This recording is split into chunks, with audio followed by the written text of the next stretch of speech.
Hey, happy Whisker Wednesday. Kyle King joins me in hour number 2 of the show today. But first, we got to talk Astros Yankees, Aaron Rodgers, and Will Smith's dad bod. Let's go.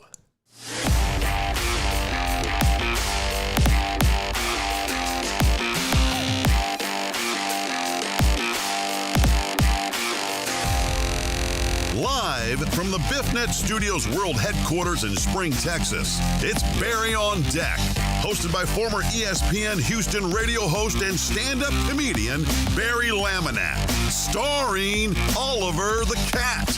Written by Barry Laminack, produced by Barry Laminack, directed by, you guessed it, Barry Laminack, featuring sports, entertainment, special guests, film sessions, and some drinking. Okay, a lot of drinking. Viewer discretion is advised. And now, here's your host, Barry Laminack. What's up, you damn dirty deckheads? Welcome to Barry on Deck. I am your host, Barry Laminack. Thank you guys for being here. Today is Wednesday, May 5th.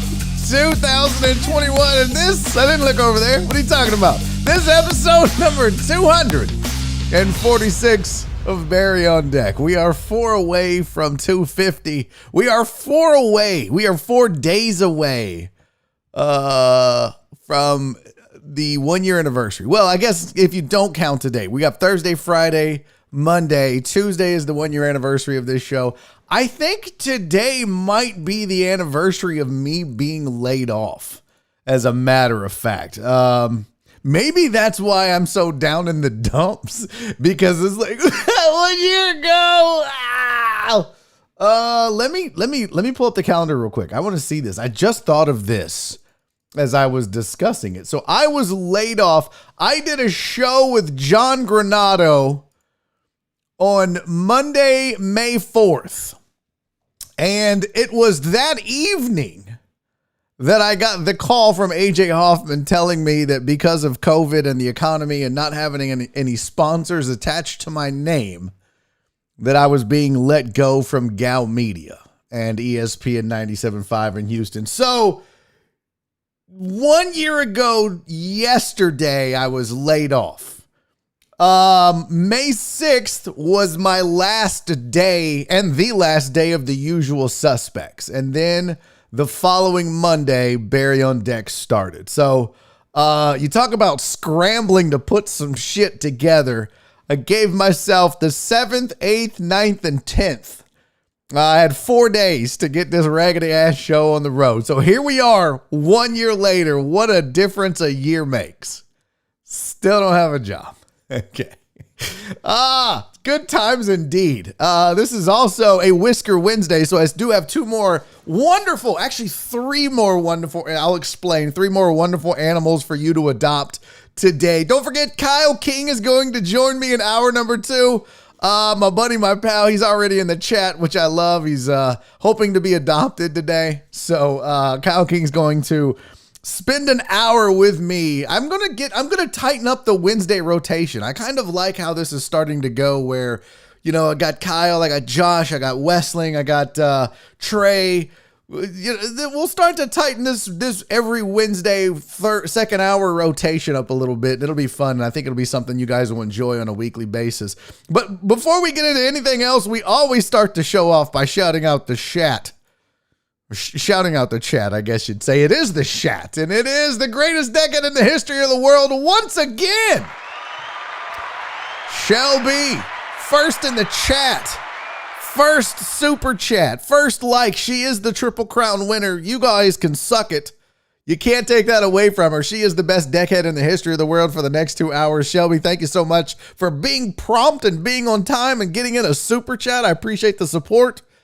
Jeff Bell, make sure you put her down in the books for a Triple Crown as we approach halfway through the year. I want to get an update from Jeff Bell sometime in June about who the Triple Crown winners will be. All right. So the rest of the chat looks like this. We got Terrence, who was so close. Terrence, So close. Marvin's in the building. Total Dallas. There's Shelby Super Chat. There's Alan Denson Super Chat. What's up, buddy? Thank you for the support, man. I very much appreciate that. I don't know if you were trying to Congo block her or just supporting the show. Either way, I'm here for it.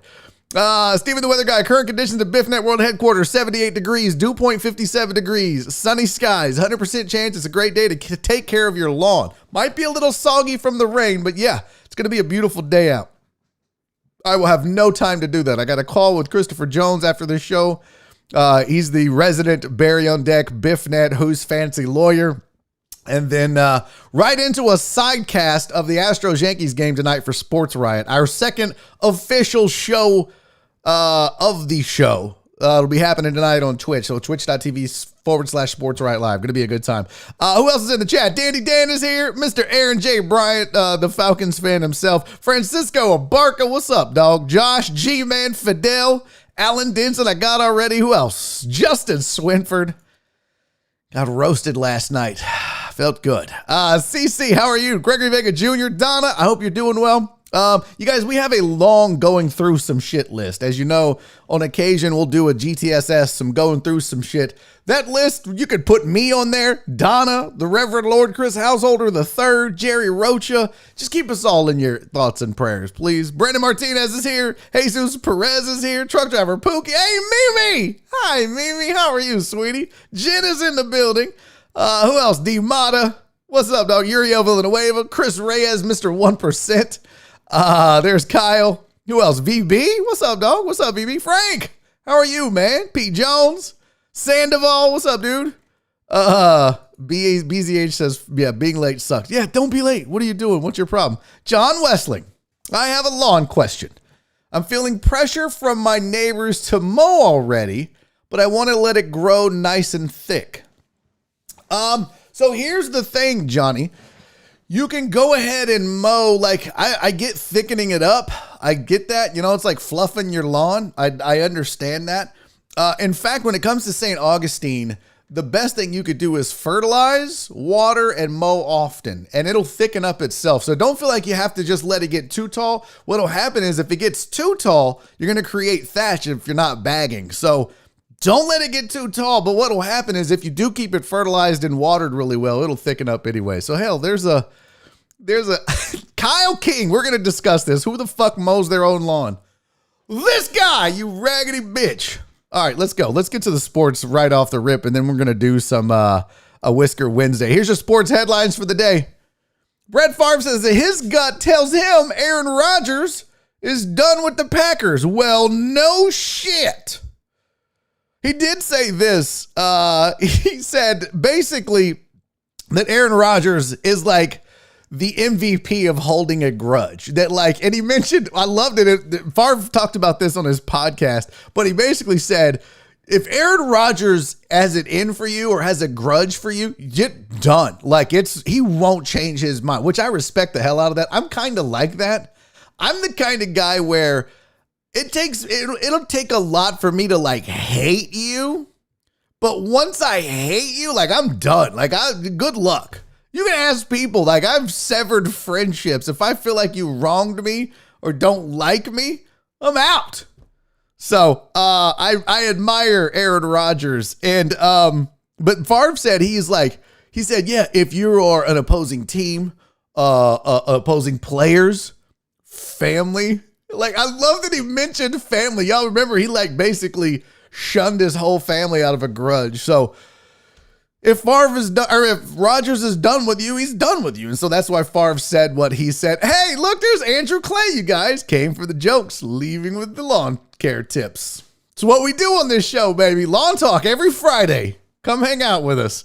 Here's the rest of your sports headlines. Sources are saying LeBron will likely be out Thursday and Friday to rest his ankle. I saw an interesting article about LeBron and his ankle where he basically admitted, quote, I'll never be the same. It's never going to be 100% again. Is this the beginning of the end of LeBron James? Are we finally going to see a decline in the king? Let's be real. LeBron at 80% is better than most of the league at 100. And I know that's very cliche to say, but when you're talking about the greatest basketball player on the planet, one of the greatest to ever play the game, and I'm not just talking top 10 or top, I mean, you're having the discussion, is he the best of all time? Is he the Tom Brady of his era? Is he going to go down as the GOAT?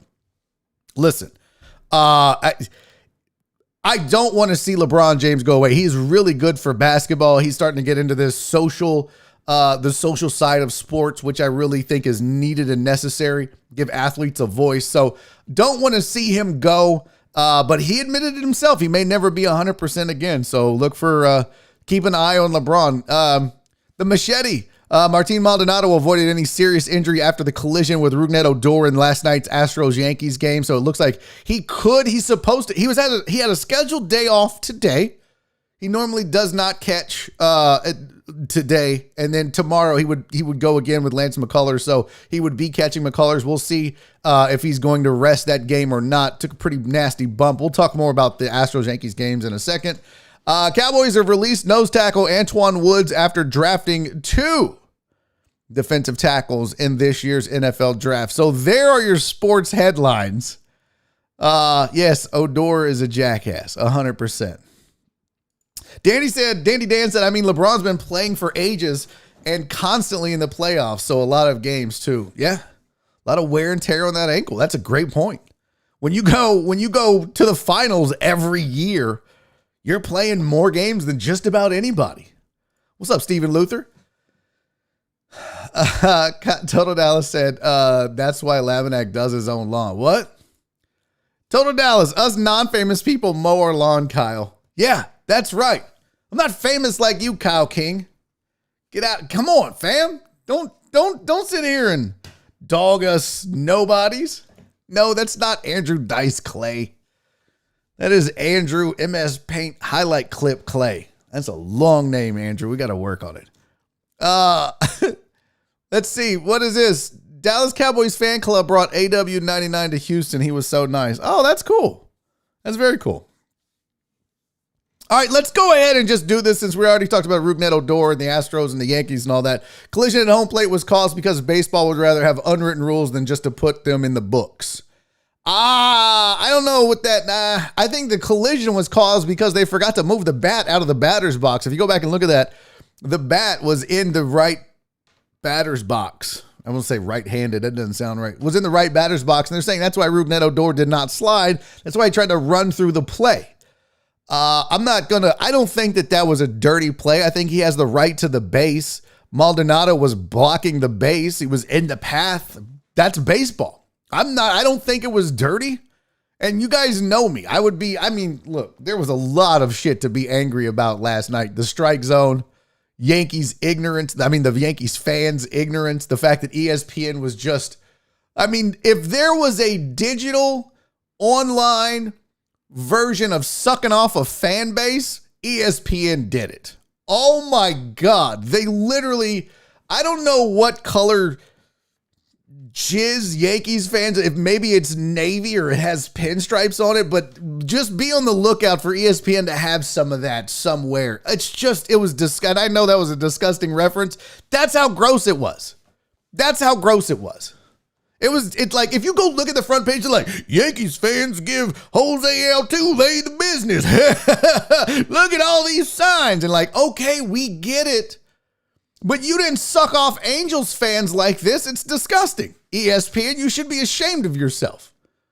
It's pretty gross. And Yankees fans, it's hilarious to me that a team notoriously chock full of cheaters would be out here. They cost us the world. No, your fucking lack of ability to hit cost you. Lance McCullers 24 curveballs in a row cost you a World Series. Aroldis Chapman hanging a slider cost you the World Series, which, by the way, I love the fact, I noticed during the game, I love the fact that Yankees fans want to talk shit about the 2019 series when Jose Altuve and the buzzer, which wasn't a thing, by the way. By the end of the 2019 season, it's proven to a person that the Astros were not cheating by then. They just beat the Yankees.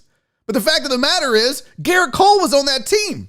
So are they booing Garrett Cole? Are they dogging Garrett Cole? Are they trash talking Garrett Cole? Fuck no, they're not, because they're hypocrites. So all this bullshit with the Oscar the Grouch trash cans and the signs, it's to make themselves feel better, because for the fact of the matter is, for the better part of a decade, the Yankees are losers. They've never won anything. They've won yipping and yapping. That's what they've won. It's ridiculous. Oh, shit, look at Josh coming in here. Josh, appreciate the super chat, buddy. Thank you. He said, been a pretty rough day over here. Appreciate you being so open yesterday, bro. Makes a difference where I'm standing. It's about time. Lamb bomb. I'm not drinking, no, Josh. Look, man, I was talking about this with Joel today, as a matter of fact. And by the way, I want to say again, thanks to everybody that has reached out to me, that has sent me messages, asking how I'm doing, or hey, if I, telling me that you're here for me if I need you, offering some words of encouragement and advice, and to the people that have reached out and said, hey, man, you encouraged me to look at myself and make some changes, or go get counseling, or go talk to people and do something different. And that's why I brought it up. Nora is notoriously a private person, and she cringes at the thought that I would go on air and talk about possibly being a depressed adult, possibly suffering burnout, or having something physically wrong. Like, she just was like, duh. But I'm like, you know what? I feel like as a man, as a dude, we don't talk about this enough, and we run from it, or we hide it. And so that was why I wanted to bring it up. So I was pleasantly surprised that a lot of you came forward. A lot of men came forward and said, man, I'm feeling that. I just don't say it. Thank you for saying it. So Josh, I appreciate you. Not going to take a shot. Definitely not going to do a lamb bomb shot. Swore I wouldn't drink in the month of May. My birthday month, by the way. May have to make an exception on the 29th. Definitely not going to drink in the 1-year anniversary party. Holding strong to that. May have to drink on the old birthday. We'll see. Steven the Weather Guy said, BZH 420 is loading your fantasy team with Yankees. Fuck. It's just the worst. Danny Dan said, no, they would rather boo players that were not even on the teams that cheat. Yeah, that's true. Now, I get why they booed Altuve and Correa and whatnot, but that doesn't make any sense. CC said, a lot of us and their mamas are praying for you too. Oh, thank you, CC. What's up, White Magic?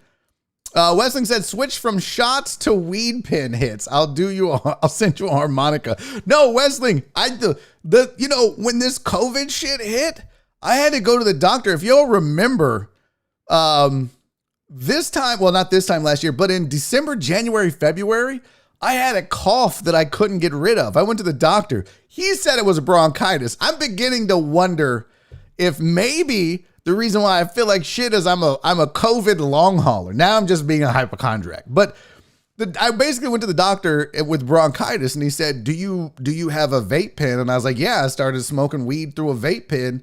He was like, yeah, don't do that. You've already fucked your lungs up. So no thank you on that. I mean, if you want to send me some edibles or some shit like that, I'm definitely doing that. But otherwise, no, I'm good, fam. I don't want to smoke anything after having the bronchitis. That shit was the worst. I know.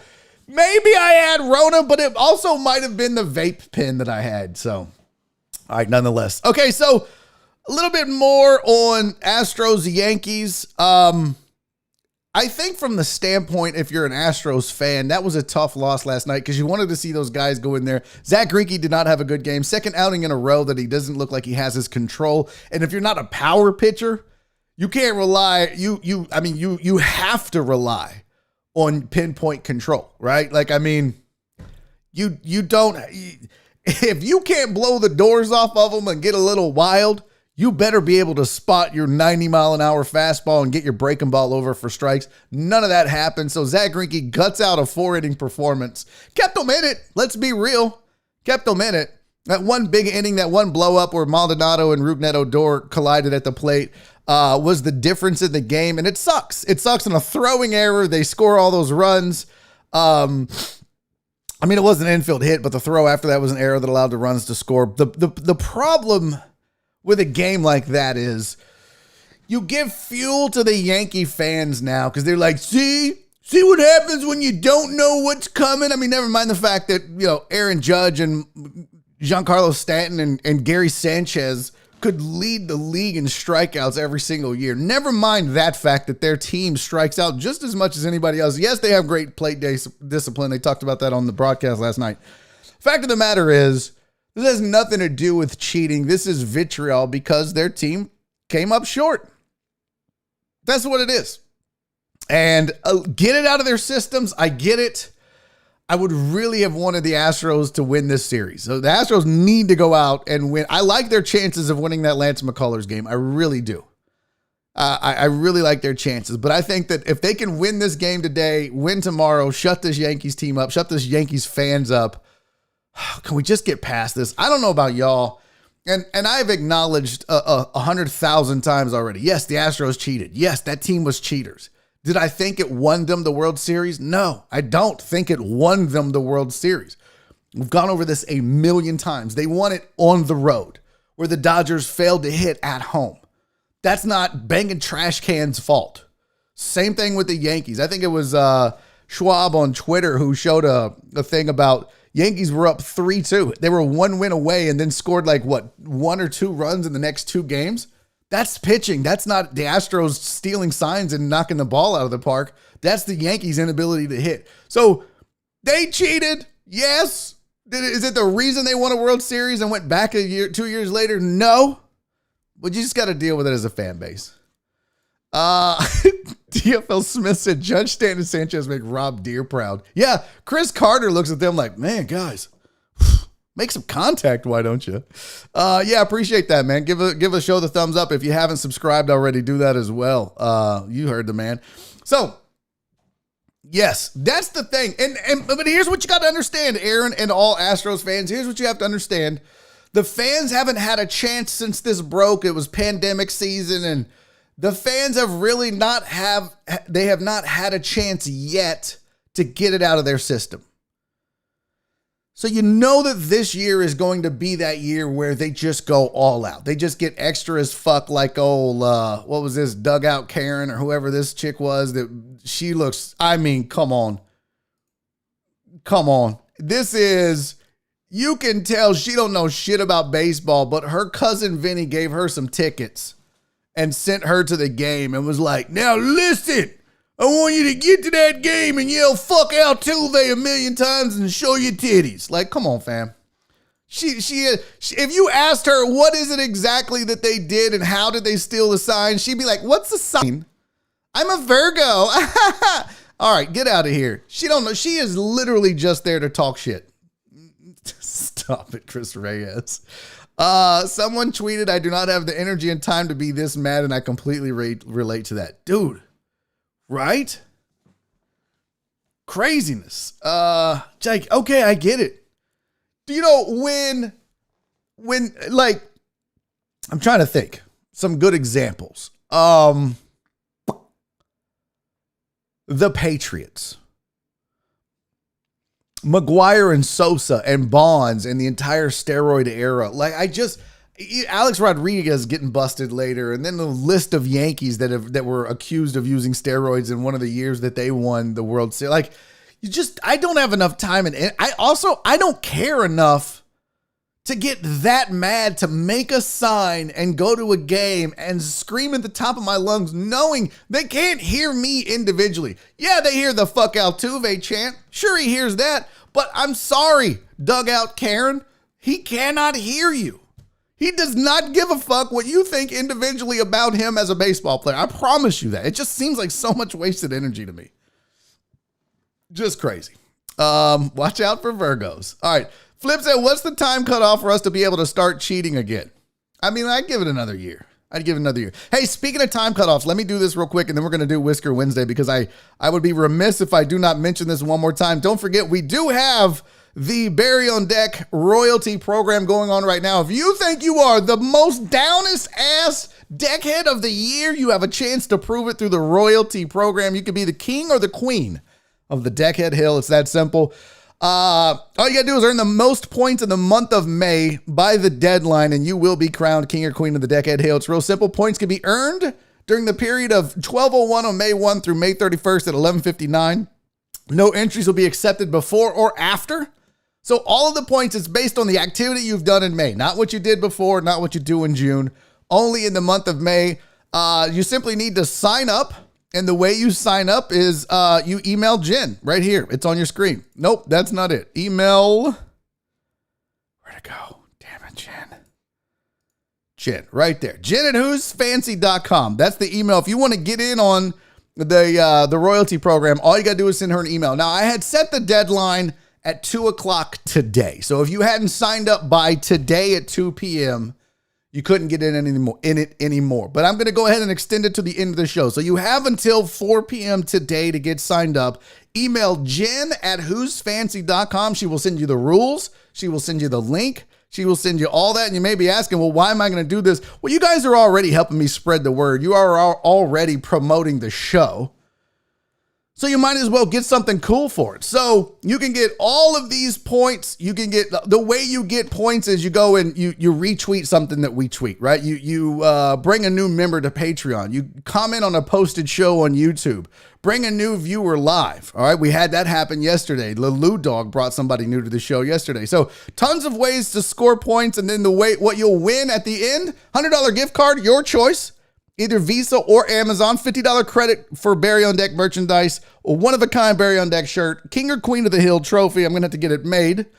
And a choice of 5-minute guest spot on the show or 10 minutes on Twitch when we roast people, plus social media shout-outs. So that is the Barry on Deck royalty program. I'm excited about this. You guys have been wonderful in helping me spread the word about the show. So I thought, Jen and I got together and thought, you know what, let's do this program. And as a way of paying them back, as a way of giving something back for you guys helping us spread the word, we came up with this program. So a lot of y'all do this anyway, so it's just a way for you to get back. By the way, it's so cool. I had been talking about banning the diaper trolls and all the dumb shit, and I realized I have a ban in my little chat here. So all I gotta do is just click it and they're gone. It's so much easier so I'm gonna use that for sure. All right, let's do our Whisker Wednesday, you guys. It's a Whisker Wednesday. Whisker Wednesday brought to you every single Wednesday by Special Pals. SpecialPals.org is the website. Special Pals is open Wednesday through Sunday, 12 to 4 p.m. And all of the animals, well, dogs and cats specifically. I don't know, can you spay and neuter a guinea pig? I don't know how that works, but all dogs and cats adopted from Special Pals comes fully vaccinated, microchipped, spayed or neutered, and up to date on flea and heartworm prevention.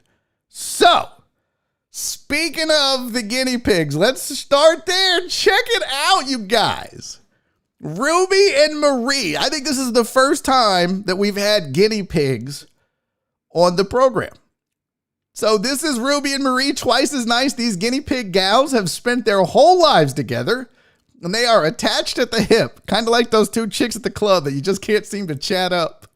They're about 1 year old and they stay pretty chill all day, eat, sleep, squeaking a little bit. Way less work than those two chicks at the club. By the way, shout out to PK for livening up the reads for these animals. So this is Ruby and Marie. Was it D Mata who was a big guinea pig person? I think it was D Mata. But I don't know for sure. I would agree with this sentiment 100%. Jen is awesome. And so is PK, and so is the Reverend Lord Chris Householder III for helping us out with this, because they are also helping do the counts and stuff. So when you thank Jen, make sure you also thank PK and House as well, because they're helping behind the scenes. What's up, Walt? Someone needs to come get them. Yeah, tell D-Mata to go adopt them. Yes. Oh, and hamsters. D-Mata, now's your chance. Go get Ruby and Marie. Twice as nice. So those are the guinea pigs that are available at Special Pals. If you weren't aware, specialpals.org. Open Wednesday through Sunday, 12 to 4 p.m. Go to specialpals.org for all the information. All the animals that you see on Barry on Deck, plus so many more that you can adopt. They come fully vaccinated, microchipped. Do you microchip, Katie? I know you said you can spay or neuter a guinea pig. Would you microchip again? I don't think you would. I don't think so. All right, we do have a doggy dog for you today. This is Banana. Why Banana? She's not even yellow. What she is really dang sweet. Banana is a 1.5-year-old shepherd mix who loves other dogs. I love that. When dogs are chill and get along and play with other dogs a lot, that's so cool. She would be super happy in a pack of other pals. She's very gentle and relaxed, and she loves showing off her belly for scratches. Yeah, me too. Me too. So this is Banana. So if you guys want to adopt, you know what would be dope? And I know this is way too much work, PK. Having a video sometimes would, I think, be so awesome just to watch them play out in that big old yard at Special Pals. I'm not asking for that, Katie. I'm just saying it would be dope to see them running around a little bit. Oh, look, PK said Banana was on the video with me last week. She's adorable. There you go. Kyle said, I love Special Pals. They're down the street from my old house. That's where I got my dog Bear. What's up with that? I knew I liked Kyle for a reason. Special Pals is the best. Right? Katie is killing the descriptions on these animals, man. So remember, go to specialpals.org. You can see all the animals that they have available and get in and get yourself a new member of your family. All right, that is your Whisker Wednesday. Once again, thank you to PK and Special Pals. And Katie, honestly, I should send you a memo on this, but I'm just going to say this out loud. If you or Jen will remind me on Wednesdays, I will put these slides that I make with your help. I'll put these on the Barry on Deck Facebook page and Twitter and even the Instagram. You just got to remind me. So I'm more than happy to do that and try to spread the love for these animals and try to get them adopted. But when the show's over, I'm like, I do all my show shit and then I'm on to the next thing. But if you guys will remind me as part of my post-show checklist on Wednesdays, I will upload these to the social media sites for the show so we can get some more love and attention on these animals. Happy to do that. All right, back to the sports. We got through Astros. We got through Yankees. We got the headlines done. Let's talk a little bit more about Aaron Rodgers. Peter King had something to say about Aaron Rodgers. He said, I would expect Rodgers to not participate in any offseason work with the Packers and to hope that the Packers would change their minds about trading him. Because as you know, they're saying right now they're not going to trade him. Denver would still be an option, I think, and maybe Las Vegas. So the Raiders are on the board now. Or maybe with 4 to 6 weeks to simmer and an olive branch from Green Bay Brass, like maybe firing Gutekunst. Rodgers loves Packers franchise history, by the way. He'll go back, but right now I doubt it. I told you earlier, Brett Favre doesn't think it's going to happen. People are saying Aaron's a West Coast guy. He wants to go back to the West Coast. Is Denver technically considered the West Coast? I mean, it's Rocky Mountains. It's its own time zone. But they're saying Denver is an option. They're saying the Raiders are an option. I saw somebody like, who was it? I don't have ESPN Plus, but they had written like 7 different teams. I'll pull it up that were possible options for a trade for Aaron Rodgers. And there was certain thing. Yeah, that's what I'm saying. It's not West Coast, but that's a preference. So here, this was an article by Bill Barnwell on ESPN Plus. Trade offers to the Browns, the Broncos, the Raiders, the Dolphins, the Giants, the Titans, and the Washington football team. So these are the 7 teams that he listed. I think some of those you can just immediately exclude right away. Another team that I saw that I kind of threw out when he first said he wanted out, that kind of made sense since probably not doing anything with a team like the Texans, but Seattle, it's a West Coast team. It's a respected organization. I could see Russell still wanting out. You know, they said everything that they were supposed to say about, wow, we never wanted to trade him. That might be the play. And you're talking about value for value. You're talking about 2 of the top 5 quarterbacks in the NFL right now. You could do worse. And I think both teams need to get on the phone. Yeah, I would not. I mean, look, if I was making that list, what's up, Ray? Thanks for being here, buddy. Better late than never. If I were making a list of Browns, Broncos, Raiders, let's just start there. I don't think he's going to Cleveland. I don't think so. Broncos, Raiders, we know those are 2 of the top teams that have already been listed. The Dolphins might be intriguing. Miami might be a cool place for him to play. I don't know, though. If he's a West Coast guy, does he want to go play down south in Miami? I don't think he would want to go to the Giants. I don't think he wants to play in New York. The Titans seem like a meh to him. Like, I would think that going and playing in Nashville, Tennessee wouldn't be something. And Washington, well, I think that might be intriguing. I think that franchise is such a mess and the owner is such a mess that I doubt he would want to go there. So I right now, I think Broncos, Raiders, Dolphins would be the top 3 out of those 7. Maybe Titans following, 4th on that list. I feel like the Giants would be the least likely for him to go somewhere of those 7 teams. But I still think Seattle might make a lot of sense. I just do. think that makes a lot of sense to pull that trigger. And maybe it makes Aaron Rodgers to the Roughnecks. Maybe it makes sense to pick up the phone with Houston. Now, both of those guys would have to agree to that, and I doubt very seriously that Rodgers would even remotely consider playing for the Texans. I bet Deshaun Watson would jump at the chance to go play in Green Bay, but yeah, well, and that's the other thing too. They're going to have to wait. I think they have to wait till after June to even consider moving him. DFL said the problem with trading Rodgers is the dead cap hit they'll take. I think at a certain point, like after June, you can consider making that move. So there's your 7 spots, and then they gave the reasons why they had those. The Packers don't actually want to trade him. Every quote from the team president over the past few days has made it clear. If the organization does, it's simply unwilling to negotiate a trade. The quarterback doesn't have any alternative. He can directly force his way to another team. Or he can't directly force his way to another team. So, they had the 2020 collective bargaining agreement makes it difficult for veterans to hold out. There's this whole thing on the ESPN Plus. Go read it. But I just wanted to talk about the 7 different possible landing spots that were listed, plus Seattle on that list. But if you're a West Coast guy, we know San Francisco picked up the phone and called them. And if you had the opportunity on draft day to move Aaron Rodgers and didn't, and then do it later, that's going to be, I don't know what the offer was from San Francisco. We know that, Lynch said he picked up the phone and it was a very short phone call. We're not trading him. Thanks. But if you had the opportunity to get a high draft pick and maybe some,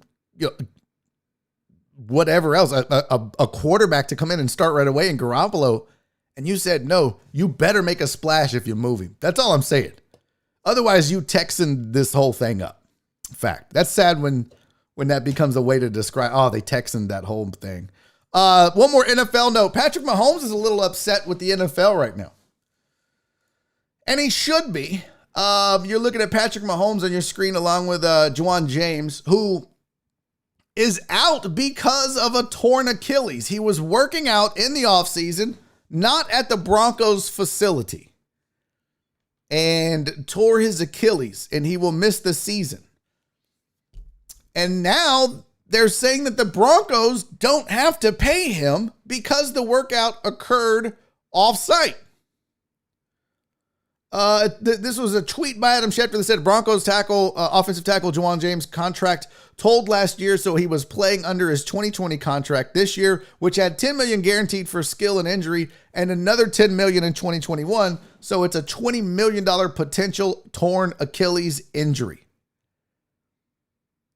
$20 million. Well, Patrick Mahomes saw this tweet from Adam Schefter, which, by the way, clearly lets you know that these guys follow these newsbreakers. Schefter and Woj and all these guys that tweet out this breaking news about the sports that they cover. If Patrick Mahomes is retweeting Adam Schefter and making a comment, that lets you know these guys were watching. House said, gotta dip, get Travis, eat and drink, and get meds. Have a great show. Hey, appreciate you, House. Thank you so much, buddy. Best of luck with Travis, man. I hope he gets well soon. So Patrick Mahomes tweeted out and said, quote, so they're going to take his contract away for working out in the offseason. This is part of the problem with the NFL, and it's always been the problem with the NFL. But if you got a dude who was working out, but he wasn't following the rules by working out at the facility, are you really going to punish him? I think if you look at it from the NFL standpoint, their point is, we don't know what he was doing. Was he doing a workout regimen that we wouldn't approve of, or that maybe was dangerous or anything like that? Or was it a Jeff Kent situation where he was washing his car, but he owns 19 dirt bikes and was probably doing something stupid in that regard?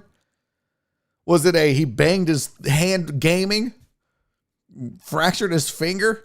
Like, they don't know for sure, so they're skeptical. Plus, the NFL owners are always going to look for ways to not have to pay their players if they're not on the field. The other way to look at this is pretty shitty. Pretty shitty of the NFL if you're going to take away that dude's money, because if he was legitimately working out and preparing for a season in the offseason, when a lot of guys are like, it's offseason, homie, I ain't doing shit. Pretty shitty. Just one more One more bad look by the owners, which is going to start adding up. I'm telling you right now, mark my words. Eventually, this is all going to change. And the owners are no longer going to have the leverage over the NFL. And I know that we're still a long ways away. I like that Donna told Wallace, sit down. Wallace like, looks like you need an extra mod. Donna's like, we're good. Sit down, Wallace. We got 6, Wallace, which is why I had 6. Plus, I swear to you, I didn't realize I have this little, look, I'm going to show you what my screen looks like, Wallace. Hold on. This is what my chat window looks like. And I totally forgot about this with the whole stupid ass poopy diaper morons coming in. But you see that I have that little ban button. So as soon as I see somebody that needs to be banned, I didn't realize this. I just click that and they're gone. Game changer. David. Inappropriate.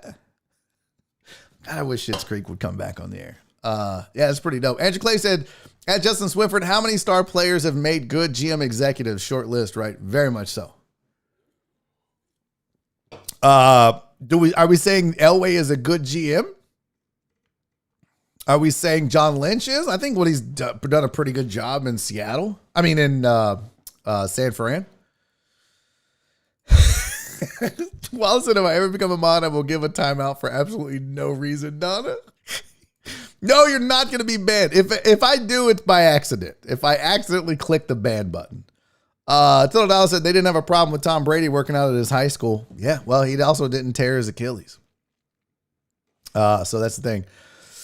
Justin Swinford said, off topic, but I like Lynch as a player 1,000 times more than him as a GM and executive. I thought he's done a good job, though. I thought he's done a good job. Do you not? How many years ago was San Fran in the Super Bowl? It wasn't that damn long ago, right? I mean, when did they make the Super Bowl? Super Bowl. That's the championships. I just want their visits. When was it? It was recently, wasn't it?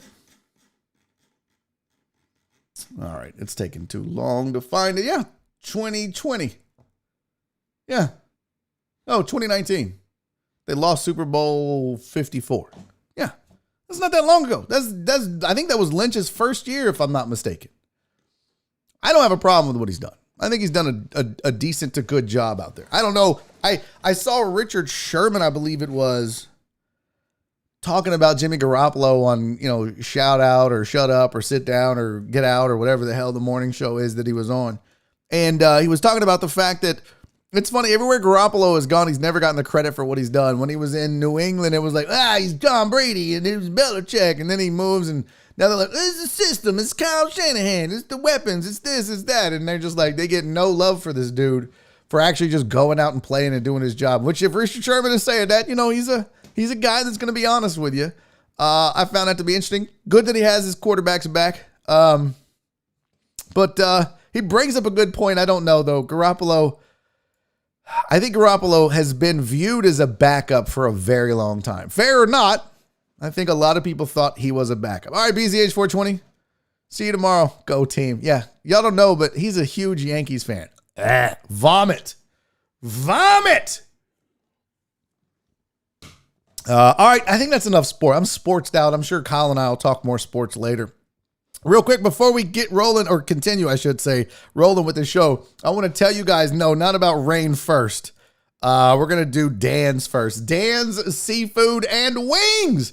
People, if you want the best, and I mean the best, crawfish in the city of Houston, hands down, no questions asked. In fact, don't even ask me. Ask, why are people calling me during, they don't even know. People calling me during the show. Don't even ask me. Ask Cece. Ask Donna. Ask PK. Ask Fidel. Ask Francisco. Ask Walt. Ask me. Ask Nora. I'm telling you, Dan Seafood and Wings is the play if you want the best crawfish in the city of Houston. I think it was Ruin that said, try the New Orleans barbecue shrimp. He said, it reminds me of back in New Orleans. It's that good. They got the boiled spicy shrimp, which Nora loves. They've got the grill platters. Francisco loves the lo mein.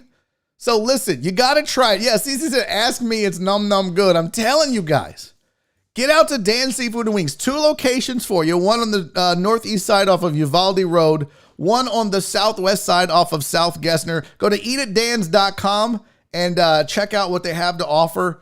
Online, you got their full menu plus the locations and everything else you need right there online. It's eatatdans.com. Eatatdans.com. Also want to tell you about Hemp Vita. Listen, I can't even begin to tell you how thankful I am for Hemp Vita for so many reasons. 1, because they have sponsored this show since the beginning. 2, their products are legitimately amazing. I don't know a deckhead yet that has used the product that hasn't liked it. From my brother-in-law, Ray, all the way up to Jen and Donna and everybody, people that were even skeptical about CBD have gotten back to me and said, all right, I get it. Like, it works. I go night-night with the gummies. I use the gel. It makes me feel better. My aches and pains and muscle cramps and sore ankles and elbows and everything else. You guys have got to try Hemp Vita CBD products. Go to hempvitacbd.com right now. Their gummies have a new formula. The new gummies are strong. Oh, Donna, I got to go to the mailbox. I think mine are here, and I cannot wait to get a good night's sleep. I feel like that's maybe part of what I've been missing in my life is I need to get these Hemp Vita CBD gummies back into me so I can sleep better. They got 25 milligrams of CBD now, a new sour flavor, so it still tastes great. It's vegan. It's better for you. Going to help you sleep. They got the new nighttime gummies, which I ordered. Check them out. Go to hempvitacbd.com. That's hempvitacbd.com. Use promo code DECKHEAD15. You're going to save 15% off your order. All right. Man, this hour flew by. Looks like Cece and PK are going back to Dan's. I dig that. Hit them with the auto text. What is that? What is the auto text? Yeah, let's get these likes up. And if you haven't subscribed to the channel, please make sure you do that as well. All right. I want to talk about something that this one's kind of near and dear to my heart. All right. Will Smith posted this picture of his dad bod and said, this is me now, and I'm going to work on getting back in shape. And if you thought I was depressed before, Will Smith's before is my after. Like, do you know what I would do to be able to have a body like this? Are you fucking kidding me, Will Smith? Are you shitting me right now?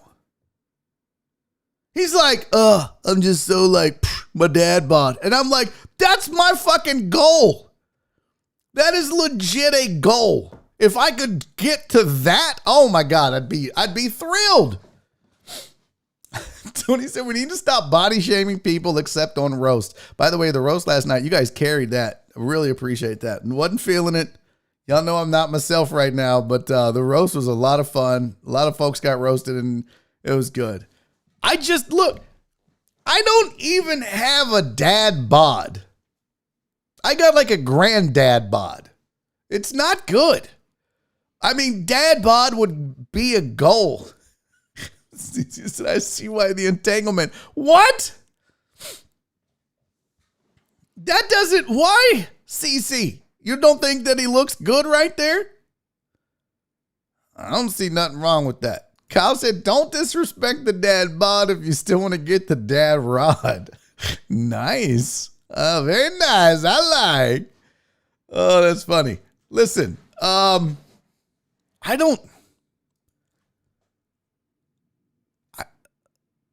I feel like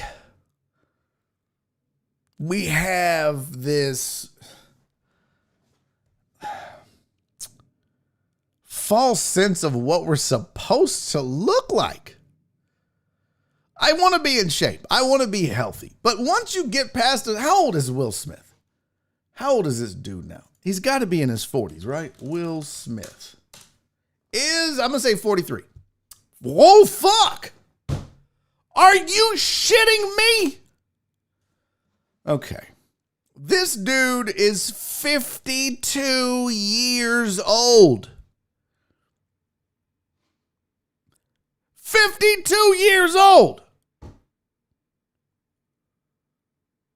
I want to look like that when I'm 52. I want to look like that when I'm 46. Are you fucking kidding me? But here we are like, oh, he's out of shape. No, he's not. He's normal. That's just normal. That's not Hollywood, but that's normal. Diamanda said I cried myself to sleep last night. Just kidding. That I warned you guys. And some of y'all, man, it's like I don't know. Some of y'all, I'm like, please don't. Like, I don't want any of the females to send in pictures. I don't want to roast the females. In fact, I might just refuse. I know that's sexist, but I just love the deckheads too much to roast them. I just won't do it. But I'll roast you dumb deckheads. I don't give a fuck. But I just can't roast the ladies. But I even like when Joe Problem, man, I love Joe Problem. He's such a good dude. I know D-Mata's such a good dude. I don't want Terrence, like you guys, Justin, all you guys are just like, I don't want to roast y'all, but it started like that. But if you're missing them, by the way, I just want to plug it. If you're missing the roast, we do it on Tuesdays and Thursdays. The time's going to change with Sports Riot starting to happen, but we'll probably do the roast from like 9 to 11 on Tuesdays and Thursdays on my Twitch channel. So twitch.tv/Barry is Funny, 9 to 11, we'll do the roast. Back to this Will Smith Dad Bod thing. Once he did that, Marlon Wayans posted his Dad Bod. And now all the celebrities are posting their Dad Bods. In fact, whoa, Marky Mark posted his Dad Bod. Let me get you a screenshot of that. I didn't see Marlon, or I don't have a copy of Marlon Wayans' Dad Bod shot. But this is a Dad Bod shot of Mark Wahlberg. I mean, that makes me feel a little better. If I'm being honest. Wow, hold on. So he's saying that this was 3 weeks ago till now. Look at this. So here, I'll just do it this way. So on your screen on the right, I think that's your right. What you're seeing is where he's at currently. This was Mark Wahlberg 3 weeks ago. How the fuck? What are you eating? Or just, I don't know. Is that for a role? I don't know. Like, I look like that anyways, but that's crazy. Now listen, we're not going to start roasting Mark Wahlberg. We're not going to start body shaming people. Okay? We're not going to body shame people. We're just not. I will not allow you guys to body shame Mark Wahlberg. Although we will all ask any man and he'll tell you that was a fake dick. Boogie Nights, that's fake. That wasn't his dick. No way. No way. All right, we're going to take, it is 2:56. When we come back, we're going to be joined by Kyle King. And we're going to spend an hour kicking it. What is this? Andrew said someone's got to talk to him about that facial hair, though. Okay, you can roast that for sure. Although I'm the last person to talk about terrible facial hair. Because speaking of beautiful facial hair, though, 3 o'clock, Kyle King's going to join us. I'm going to take a quick break. I got to go pee. And then you're going to enjoy this Whisker Wednesday video. And then when we come back, we're going to talk all kinds of shit with Kyle. So stick around. It's going to be a lot of fun in hour number 2. Way more fun than hour number 1. I'm your host, Barry Laminack. This is Barry on Deck. I'll see you in 5. Don't go anywhere.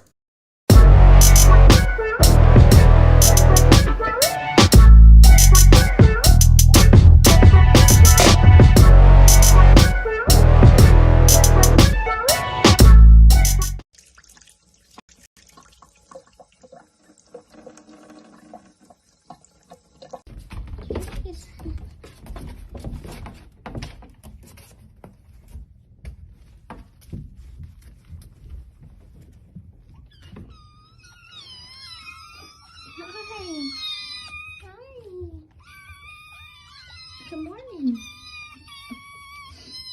Good morning.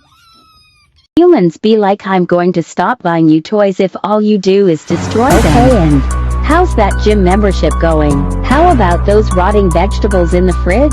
Sounds like you have poor money management skills.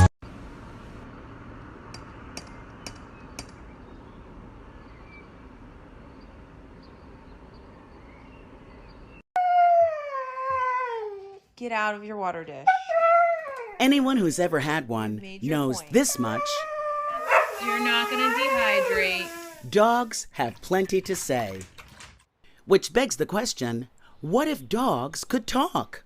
I mean, with actual words. Now we could have an answer, thanks to Christina Hunger and Stella. What gave you the idea to teach your dog to talk? It was all my work as a speech therapist. Hunger is a speech and language pathologist. I was working with kids every day who used communication devices to talk, and I was also working with toddlers who were developing their language. These devices are called AAC, Augmentative and Alternative Communication. By pressing buttons on a screen, people with speech disorders are able to express themselves. Utensils. Spoon. Yeah, I'll get you a spoon. When I brought Stella home, I just saw these insane similarities between what she was doing to communicate to us and what toddlers do right before they start using words. Stella, now 2 years old, is a Catahoula and Australian cattle dog mix. Christina and her husband Jake McClunky found her through an ad on Craigslist. In the first days that I was with Stella, she was a little puppy, and I ordered some recordable buttons right away. I started with outside, play, and water. About a month in, she started saying her first word, and from there, we just kept adding vocabulary as we went. So Stella's board grew. No treats needed. You want outside again? After all, this isn't a trick. Stella speaks when she has something to say. How different is what you're teaching Stella than simple commands? Like normally, sit, shake hands, lie down, stay, and that sort of thing. I didn't want her to just be mindlessly obedient towards me. I know she's an independent thinker, and I wanted her to be able to express herself. And when Hunger posted videos of Stella using her board on social media, the idea took off. And in the past year, thousands of people have started teaching their dogs. It's grown far beyond what I've done, and that's when you know it's becoming a movement. It's beyond me, it's beyond Stella.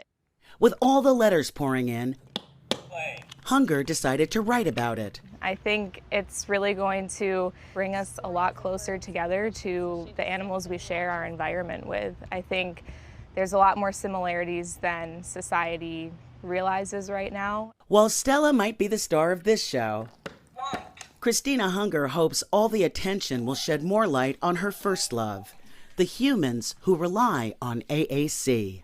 When we believe in someone's potential and really give them time and patience, incredible things can happen. There's a whole world going on in their minds, and there's so much that they are wanting to say, and they just need the right tools and the right person to help them.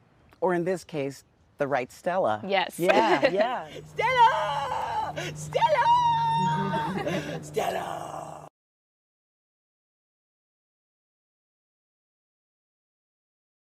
I got your bitch. Bend down the goddamn.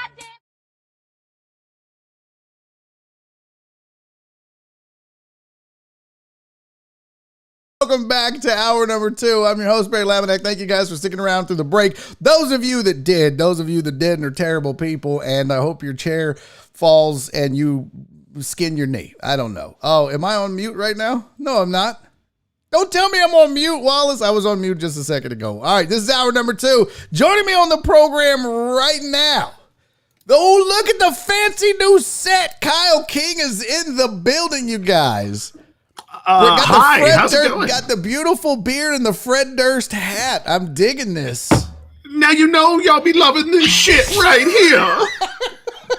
I'm loving it. Now, you said, are you going to be the only one drinking? Yes. I'm trying to sober up in May. I feel like with all the issues I'm having in my life right now, alcohol might be a problem. I love that you're doing it, though. I'm here for it. What are you... I figured... What are you drinking? I figured somebody... I'm drinking... First of all, it's Hornitos. You always got to go. Yeah, okay. All right. I mean... And I mean, also, look in the back. I got the... I'm saying you got the championship belt and the... I feel like I need to give like a seizure warning for the moving lights. Like if you are prone to seizures, then just don't stare directly at the screen. Right, just stare directly at my face or my dad bod.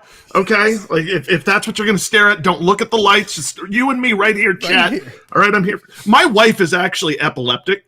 Oh, really? So she cannot be in here when I'm using these lights, like at all. Because like if I ever want her to leave, I'll put it on some shit where it's just like you're gonna have to go now. Like if I want her to leave, bye. That is fucking so with me. Dope. I love it. Let daddy do his show. All right, go away. I feel like I'm about to have a seizure myself, and I'm not even prone to them. I like it. So I dig the new setup. How long have you had this new set that you have? I've had this for about 2 weeks now, and I'm actually about to change it all up yet again. Again? Yeah, so you see these paneling that I have here. It does a great job with blocking out the sound and everything. Yeah. But the only problem is it just takes away all of the light that I have. Yeah. So like you can see on that back wall, I mean it's a little light in here now because of everything, but the light should be able to reflect off of that wall. So I'm actually getting rid of these and I'm replacing them with these hexagon panels. There you go. Those are sound panels, right? They're sound. Yep, they're sound panels, and they'll be a little bit better. And I'm gonna get some more sound, some more lights and stuff in here. So it's gonna be a lot of fun. I'm always trying to improve my setup every time I do something. Like I can't sit there and scroll through TikTok anymore without somebody being like, "Attention, streamers! You've got to get this brand new glowing dildo for your setup." And I'm like, I fucking need that. Can you send me the link to that? I want to get a I'll have my wife. Yeah, I'll have my wife send it to you. Just text my wife. By the way, here we go to all you deckheads. Appreciate you, buddy. Cheers to you. Thanks for doing the show as always. Dude, I still tapped my Diet Coke on the table like it was a shot. It's old habits die hard. I noticed, by the way, you kissed the bottle, and I realized that I had a drinking problem when I kissed my bottle of Jameson. I was like, all right, this is a new low. I actually, with tongue, by the way. So it's a new low for me. You Frenched it. You got to French it. It's great that you Frenched an Irish whiskey. Well, at least I didn't try to put my dick in it. That was that we know of. Like, if I'd had enough, I would have. By the way, KD is challenging you. Have you gotten your Warzone win yet, Kyle? Why do we have to bring up bad shit? I came on here to have fun and talk, and now you're gonna bring up my lack of dubs? Really? You still don't have a Warzone win? Okay, that's it. I've had enough. Still don't have a fucking win. All right, here's the deal. Now, even in Rebirth, have you played Rebirth at all and got a win? No. Not, the only dub I have gotten is in Plunder, and that doesn't count. No. Now, are you running Thursday? Are you playing at all on... Oh, no, I have a gig Thursday. Never mind. What about next... Oh, yeah. What wonderful flex right there, Bear. Sorry, I have a... sorry. I get to go make a bunch of people laugh in person. All right. May 11th. From 9 to 11 p.m. Are you busy? Are you streaming or what? What is that, May 11th? May 11th is a Tuesday. I normally do a show on that night. On Tuesdays? Okay. What about Thursday of next week? Thursday of next week, I'm free. Absolutely. Okay. You're going to run with me, you, and either House or KD. Okay. We're going to run Rebirth, and we're going to get you a dub. Last night, Andrew Clay... who's a sportscaster out of Lafayette, Louisiana. Do you remember the dude that did the MS Paint highlights and it went viral? He joined me on the show. We've been talking ever since and hanging out. He joined us last night. We probably won 3 or 4 Rebirth games. Second, like 5 times. Like, we were whooping ass. So you're going to join us. We're going to get you a dub.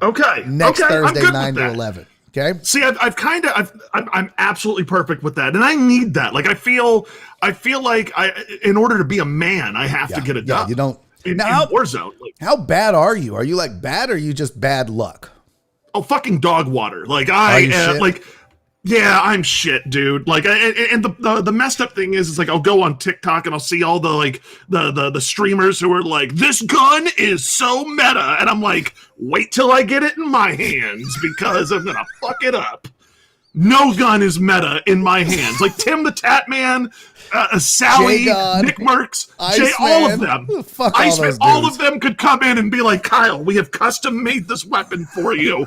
And I will still just be like, okay, shooting like I'm a fucking stormtrooper or some shit. Oh my God, that is so funny. That's why I switched to Rocket League. How many of you guys have dubs in Rocket League, huh? No, I've never played.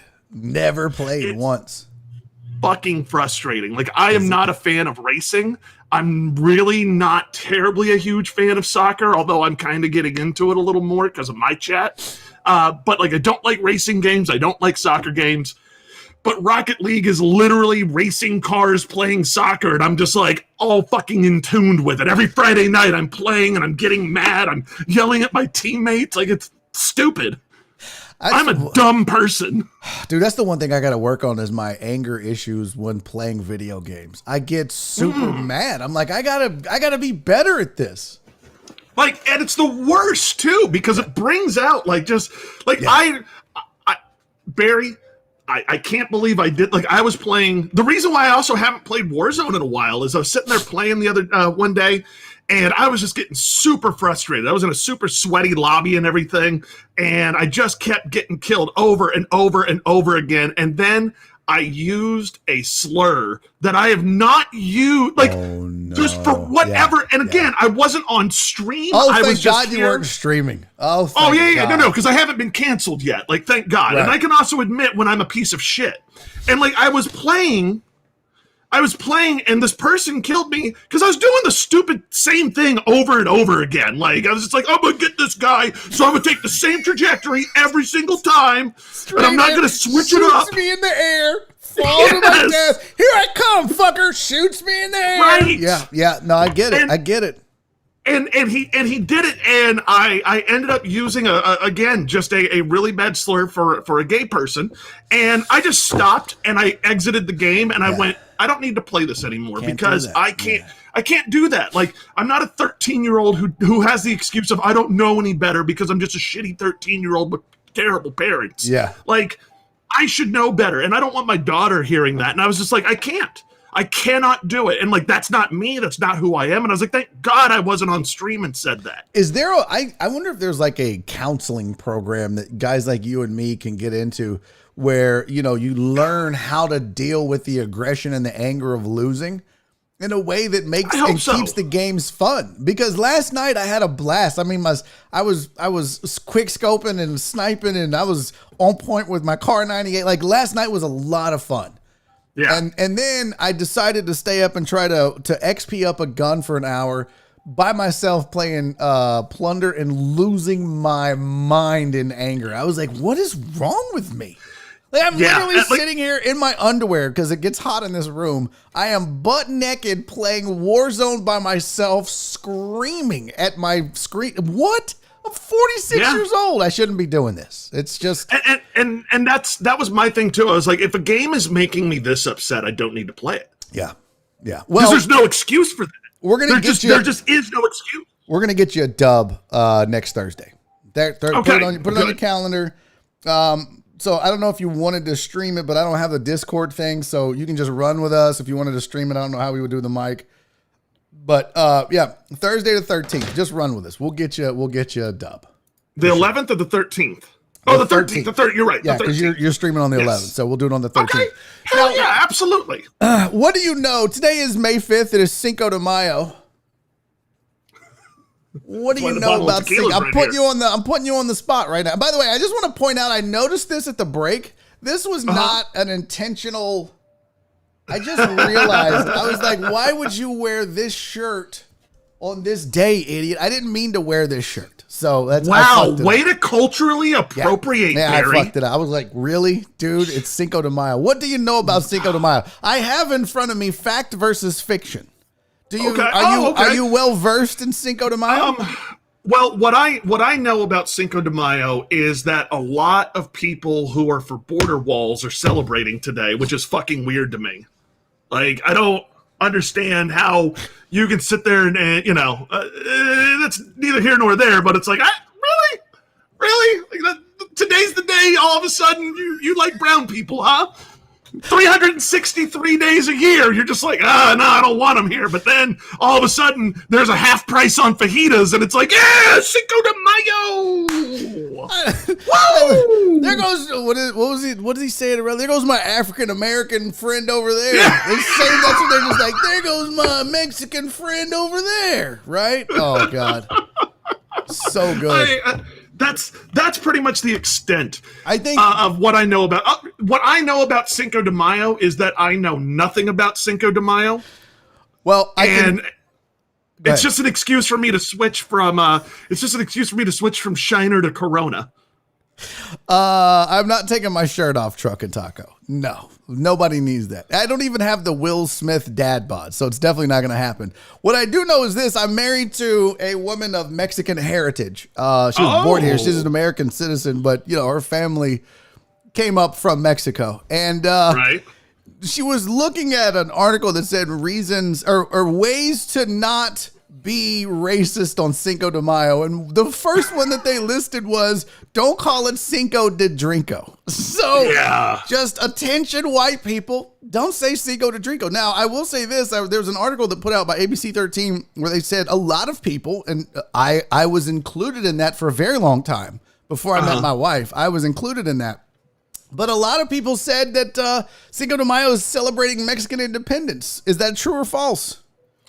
I feel like that is true from what I learned in elementary school, but I feel like it's actually false. It was actually a battle that they won. They didn't gain independence, but they won a battle. Mexico Independence Day is September 16th. Cinco de Mayo is so Mexico owed France, Spain, and England a lot of money. They negotiated with Spain and England, reached an agreement, and the Spain and England left Mexico. But the French were like, oh, no. And they stayed and attacked Mexican forces at Pueblo. Mexico won the battle.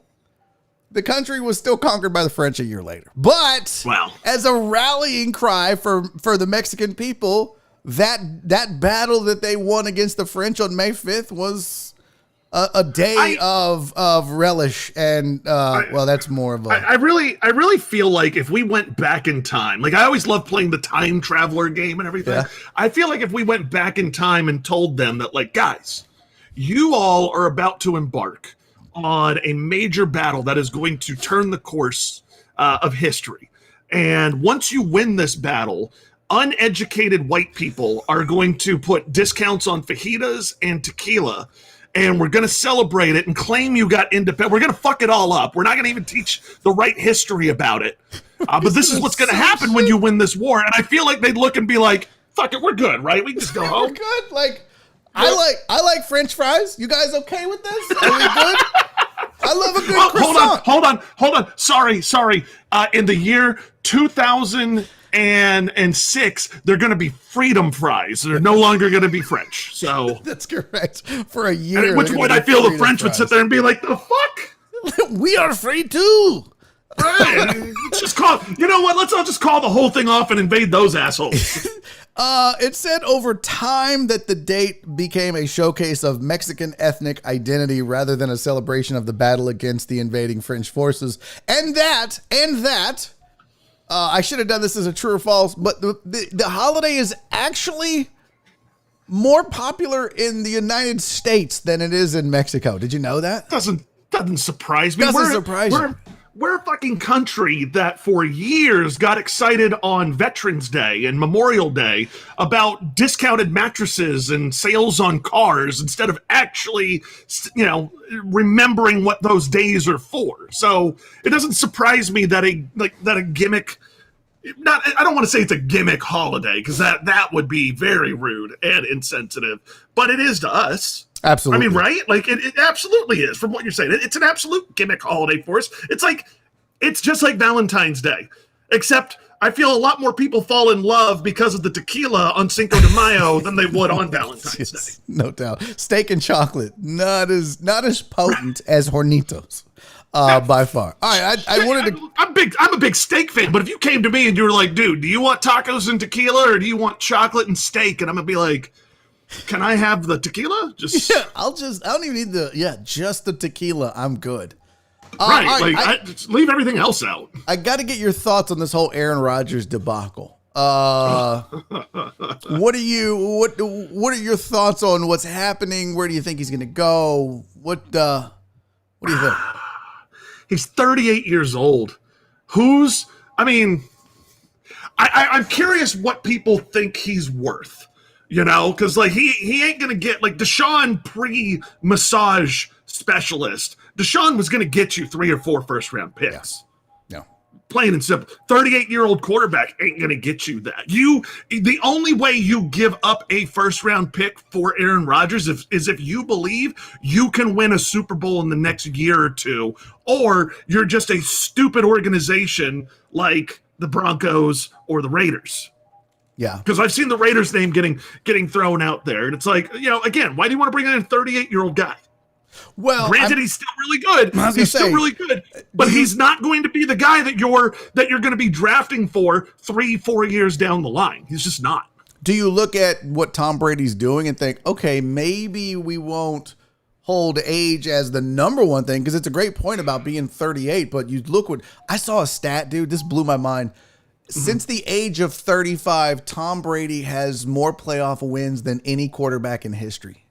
Since there will 35. There will never be another Tom. There's a reason why Tom Brady is an anomaly. There's never been a guy like him who's been. Sure, Vinny Testaverde played till he was like 48 years old or something. But Vinny Testaverde was literally getting brought in on shitty Jets teams that kept losing quarterback after quarterback after quarterback.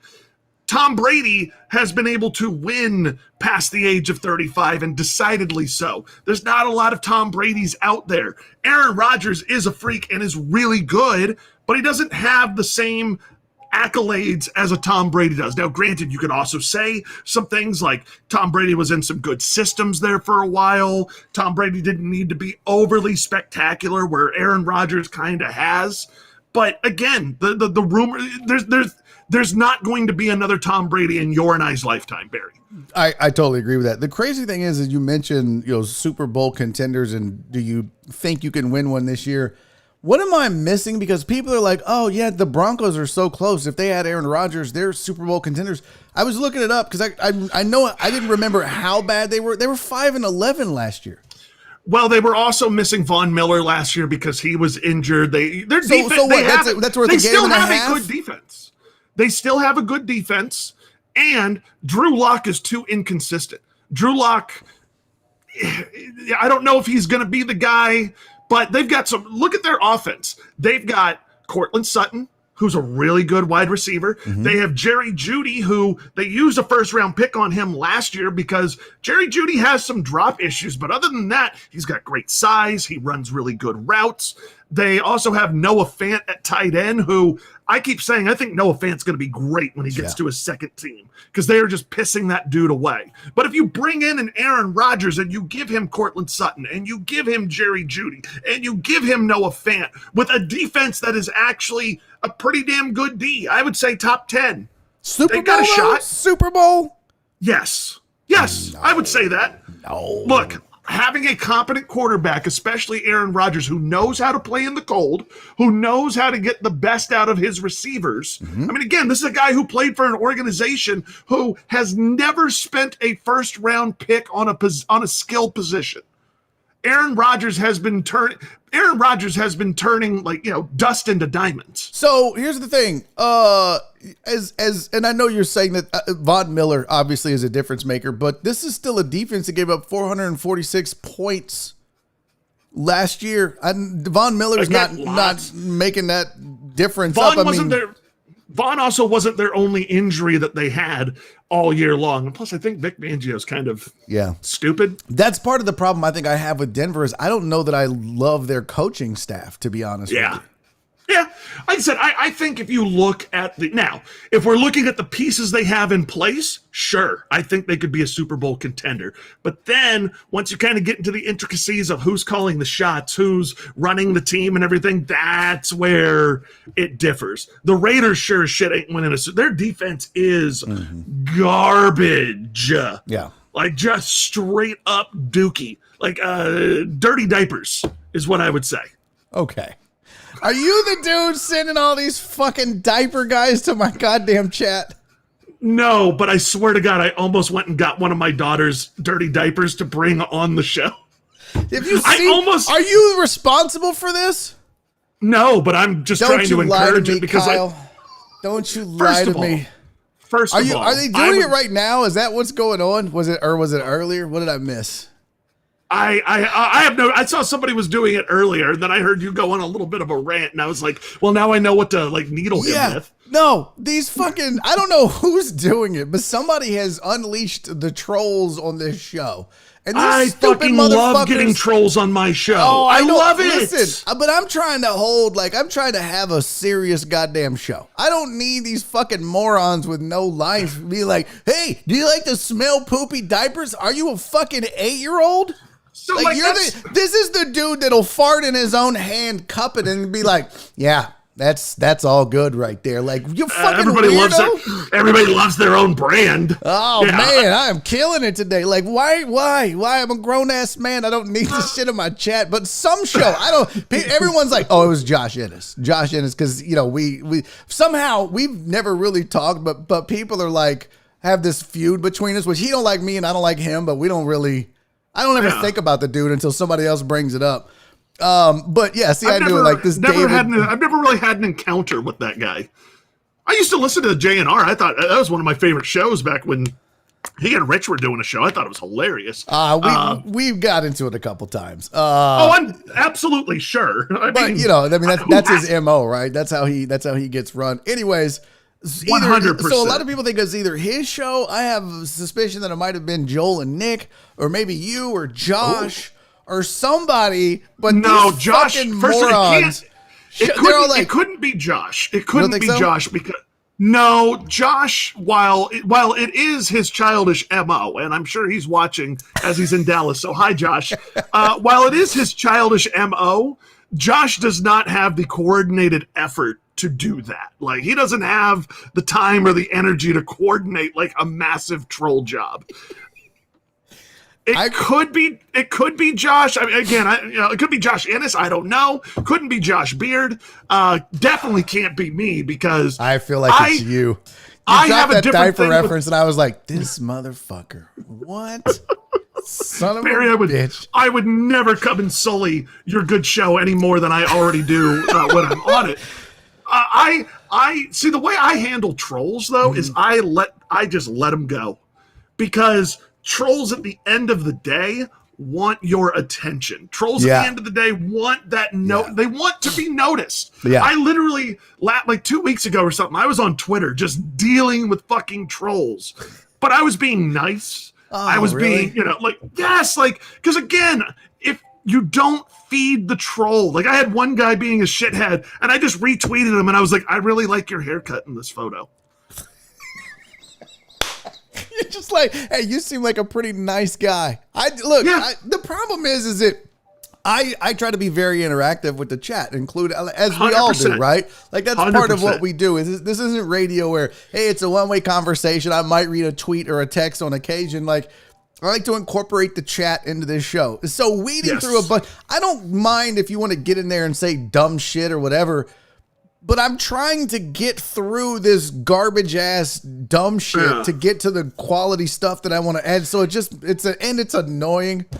And it's like, I found more times I'm super easy to trigger right now. In the emotional state I'm in. Fair. Oh my God, I'm so easy to trigger. Normally I'd be like, you guys are fucking dumb. But normally I would too. But like I said, when it comes to trolls, I don't feed into it. If I do, I try to be positive because that's the exact opposite of what they're looking for. They're not looking for a positive response. They want to push my buttons and get me there. Yeah. I also don't really ban people because there's literally nothing. There's nothing stopping that person from going and creating a fucking burner account and coming right back in and doing it. So I just ignore them and let them go away. That's the only good thing is that I'm just making sure the mods are killing it right now. They're doing a great job. That's the other thing. I trust my mods. My mods handle a lot of that before I do. No doubt. AR Platinum said once a month I feed the trolls. It's therapeutic. He has, if you don't know who AR Platinum is, he's got one of the largest lottery or lotto channels on YouTube. Like he's almost at 80,000 subscribers. He's killing the game. Damn. Yeah, he's a good dude, and he deals with trolls and shit all the time as well. So yeah. By the way, shout out to the mods. They are killing it. I'm seeing a bunch of deleted messages over here on my live platform. So good job, guys. Keep it going. And as I see them, I'm trying to just ban them. But I don't look. You have a good point about them just creating another one, but my God, are you that committed to trolling? I get like you want to fuck around. At that point, what life do you live that you're like, that's not going to stop me. I'm going to go. I'm going to take the time. No, listen to me for a second. As a grown-ass man with, I'm sure, some level of fucking responsibility, which these guys may live with their mom and write their name on the fucking orange juice. I don't know. But I feel like these are mostly dudes with some responsibility in their life, but they would still be like, you know what? That account got banned. I'm going to sit down and create a new Gmail account, to create a new YouTube account, to go and post something stupid that's going to get deleted and get banned again, and then I'm going to start it up. I don't have that kind of time. Actually, if that's actually a good point, because if somebody does that based off of you banning them, you're a fucking loser if you do that. You've now won the troll job. If they are so obsessed with trolling you that it's like, oh, I got banned, now I got to go create a new Gmail account, new YouTube account, go back in, start doing it. You've won, like you're in their head rent free. But like I said, I just let them go. Fucking weird. And then this is the point that Justin's making. Was the other one was like, yeah, keep doing it, keep coming back, because you're just making my view count go up. Appreciate you, fucking idiots. Thank you. Thank you, you fucking morons. Appreciate it. Like they're the same kind of people who go into like a public restroom stall and just piss all over the place and then don't even flush. Or write dick on there or something like that. Oh my God. Like it's just it's insane. It's insane. There used to be, God, like back when Vine was a thing. Oh. There was a guy who had a Vine account, and his whole account was just him going into public restrooms and pissing all over the restroom. That's so and I was weird. like, who is fucking subscribing to this shit? Who in their right mind? Like, what kind of fucking loser is like, yeah, I can't wait to see what restroom this guy pisses in next. Good luck, Buckies. Oh my God. That was, and how many followers did he have, or how many views would he get? A lot? Oh, he would end up on like my feed all the time, and I was like, I'm not liking any of these videos. Why are you doing this? Bullshit. I know how algorithms work. You were watching some dude piss all over the bathroom. Barry, I swear to God, TikTok does the same thing right now. Like TikTok's algorithm's really fucked up because like, seriously, I'll be on TikTok and I'll be scrolling through videos, and like, look, I love seeing like sketch videos, so like I get a lot of those on there. I'll get a lot of like, I like looking up recipes on TikTok as well. Yeah. It's like Twitch. You're just watching, just like watching games. I don't know why all these chicks in hot tubs writing people's names on their arms, which I want to talk to you about because I think that's the weirdest fucking thing. I would rather have diaper trolls than that. But go ahead. Tell me, fight for your right to have weird shit in your stream because the algorithm's a lie. Keep going. So I'm sitting there like, it's like, oh, sketch video about getting a vaccine. That's really cool. Oh, it's a liberal guy responding to a conservative guy. Whatever. Okay, scroll past that. Oh, there's a recipe. Cool. Hey, that chick has huge tits. What? Oh, and she's not wearing anything. What? Oh, shit, my wife's coming. Like, I don't like any of those videos. Like, why is TikTok still sending them to me? Bro. I can literally show you my TikTok right now, and there is not one video that I have liked where it's just some chick in like a sports bra showing off her gazumbas. Like, there's not any of that on my fucking like feed, yet I still get them all the time. I'm not telling you right now. I'm not mad that they're there, okay? Like, let's be honest. I'm not upset. I'm not upset about it. And if my wife does walk in, I'm just like, look at the tits on this one. Look at, geez. Hold on. You know what was great? Back when I had Snapchat, when it first kind of came out. I was working at 100.3 The Bull here in town. And there was a listener who would routinely, I was doing the night show. There was a listener who would routinely send me tit pics. Just, right, like, I mean, you know, like I wasn't out there soliciting or anything, but she was just like, hey, what are you doing? And I'm like, I'm at work, you know, like, what are you doing? So there was one night where it was like a Saturday night. I'm at home. My wife and I are laying in bed. It's like midnight. All of a sudden, Snapchat pops up from this listener, and it's got the little red box, so you know it's a picture. And I go, hey, babe, check this shit out. And I opened it, and sure enough, there's this chick just being like, hey, what are you doing tonight? My wife and I took it. That's a cool ass wife. That's a cool ass wife. My wife and I laying in bed, we took a picture of us giving a thumbs up with the caption, nice tits. That is outstanding. Never got another one from her. That is fucking hilarious. Yeah, you kind of ruined it though. If she didn't care, I don't think I would have. I don't think I would have been blowing that. I mean, no pun intended. Let's be real. If they were really that nice, I probably wouldn't have said anything. That's outstanding. I've never had anything like that. That's really good for you. Yeah, no. You've never had any. Oh man, like you've never had any like listener or like audience member who was just like. I've had people at comedy shows, like chicks and couples, try to get me to go home with them. But I've never had through the radio. I've never had somebody sending me titty pics or nothing like that. Well, you've also done sports talk radio. So, like, if you're getting, like, somebody sending you tit pics, it's probably not the tits you want to see. Well, yeah, like Rev, stop. Rev, you don't have to do that. Rev. Chris Davis will send me a dick pic every now and then, but that's just, you know, that's just boys will be boys. You know what I mean? Yeah, I wish Chris would start sending me, some dick pics. I mean, that'd be great. I'll forward them to you. Amos has a good one. Best TikTok video right now is T-Pain taking out a bunch of assholes, calling them the N-word. Yes, that was such a good. You know what? Hold on, I have beef. I've got beef with T-Pain right now. Okay. I rated T-Pain. I rated him after my show last night. Smart. Right, because I was like, why not? You know, like I get a shout out, maybe some love. Yeah.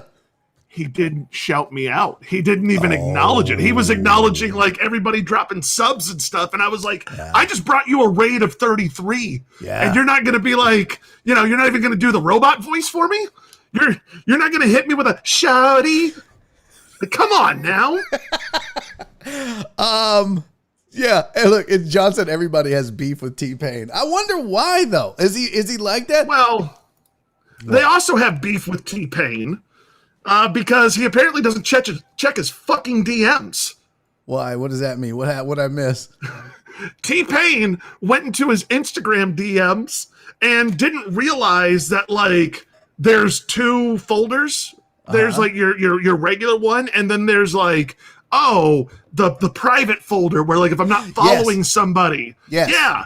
He didn't know about that. And so like he was scrolling through and there was people like Jamie Foxx on there and like Migos and like all these celebrities like DMing him to be like, yo, T-Pain, what's up? And he's just like, I'm such an asshole. He's like, I really did not know about this. He goes, I wasn't ghosting any of y'all.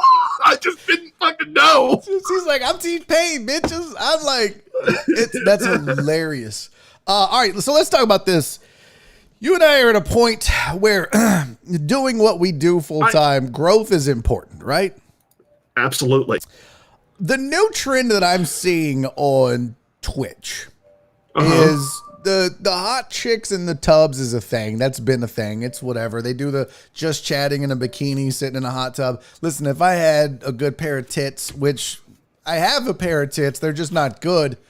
I'd probably do the same thing. Don't sell yourself short, Barry. Don't sell yourself short. You got my bikini pics? Nice. With the whipped cream, recreating the varsity blues scene. Oh, yeah. The whole thing of writing the names on the arm, that just feels, there's this certain level of desperation and self-desecration that's occurring that I'm like, why are you I don't think I would ever do anything like, now I turned myself into an alcoholic for my chat, but I also was like, that's enough. I'm not doing that anymore. And I enjoyed every moment of it. All right. Like I learned how to be a man on this show. I'm just shooting Jameson at 10 o'clock in the morning like a fucking boss. Right. Like, yeah. That's how our dads did it. At the same time, I don't, the writing of, like, I don't know, that just feels, there's just, so they're just taking like Sharpies and just writing names. They're like, so what they'll do is they'll put it on their screen. They're like, first, or the next subscriber, or someone that sends 10,000 bits, I'll write your name on my arm. And then 5,000 bits, I'll write your name on my leg. 2 million bits, I'll write your name on my titties. Or they just have like, they're auctioning off their body parts for bits, and then they take a Sharpie and write people's name. And then it looks like they're like the worst prison tattoo ever. They just have these fucking names in Sharpie, and they're writing them left-handed, and it looks like a fucking 3-year-old scribbled on. It's the worst. It's embarrassing. I think that's creative. Oh, I think that is creative as fuck. So coming from just a Twitch perspective, okay? I don't fault people. Get your money. Okay, like if you're those are people who are literally on Twitch to make money. Yes. Okay, like I'm on Twitch, and I like making money. Like I love when people drop gift subs and bits and stuff. That's why, like literally, I have these the Bean Boozled. Oh yeah, we talked about those last time. Yeah. So like I have a thing on there to where it's like, hey, like I like to get the community involved. Where it's like for every 2,000 bits, I'll spin the wheel. We'll see what it lands on. Every 20 subs, we'll spin the wheel. All of that. I like to give incentives because one, I don't feel right just being like, I had a really funny joke. How come nobody's cheering that, huh? Like, come on, that was a really good slam that I just had on Jerry Jones. How come nobody's gifting subbies right now? Yeah. Like, I feel like I want to do something, and if I got to do a gimmick to do it, that's fine.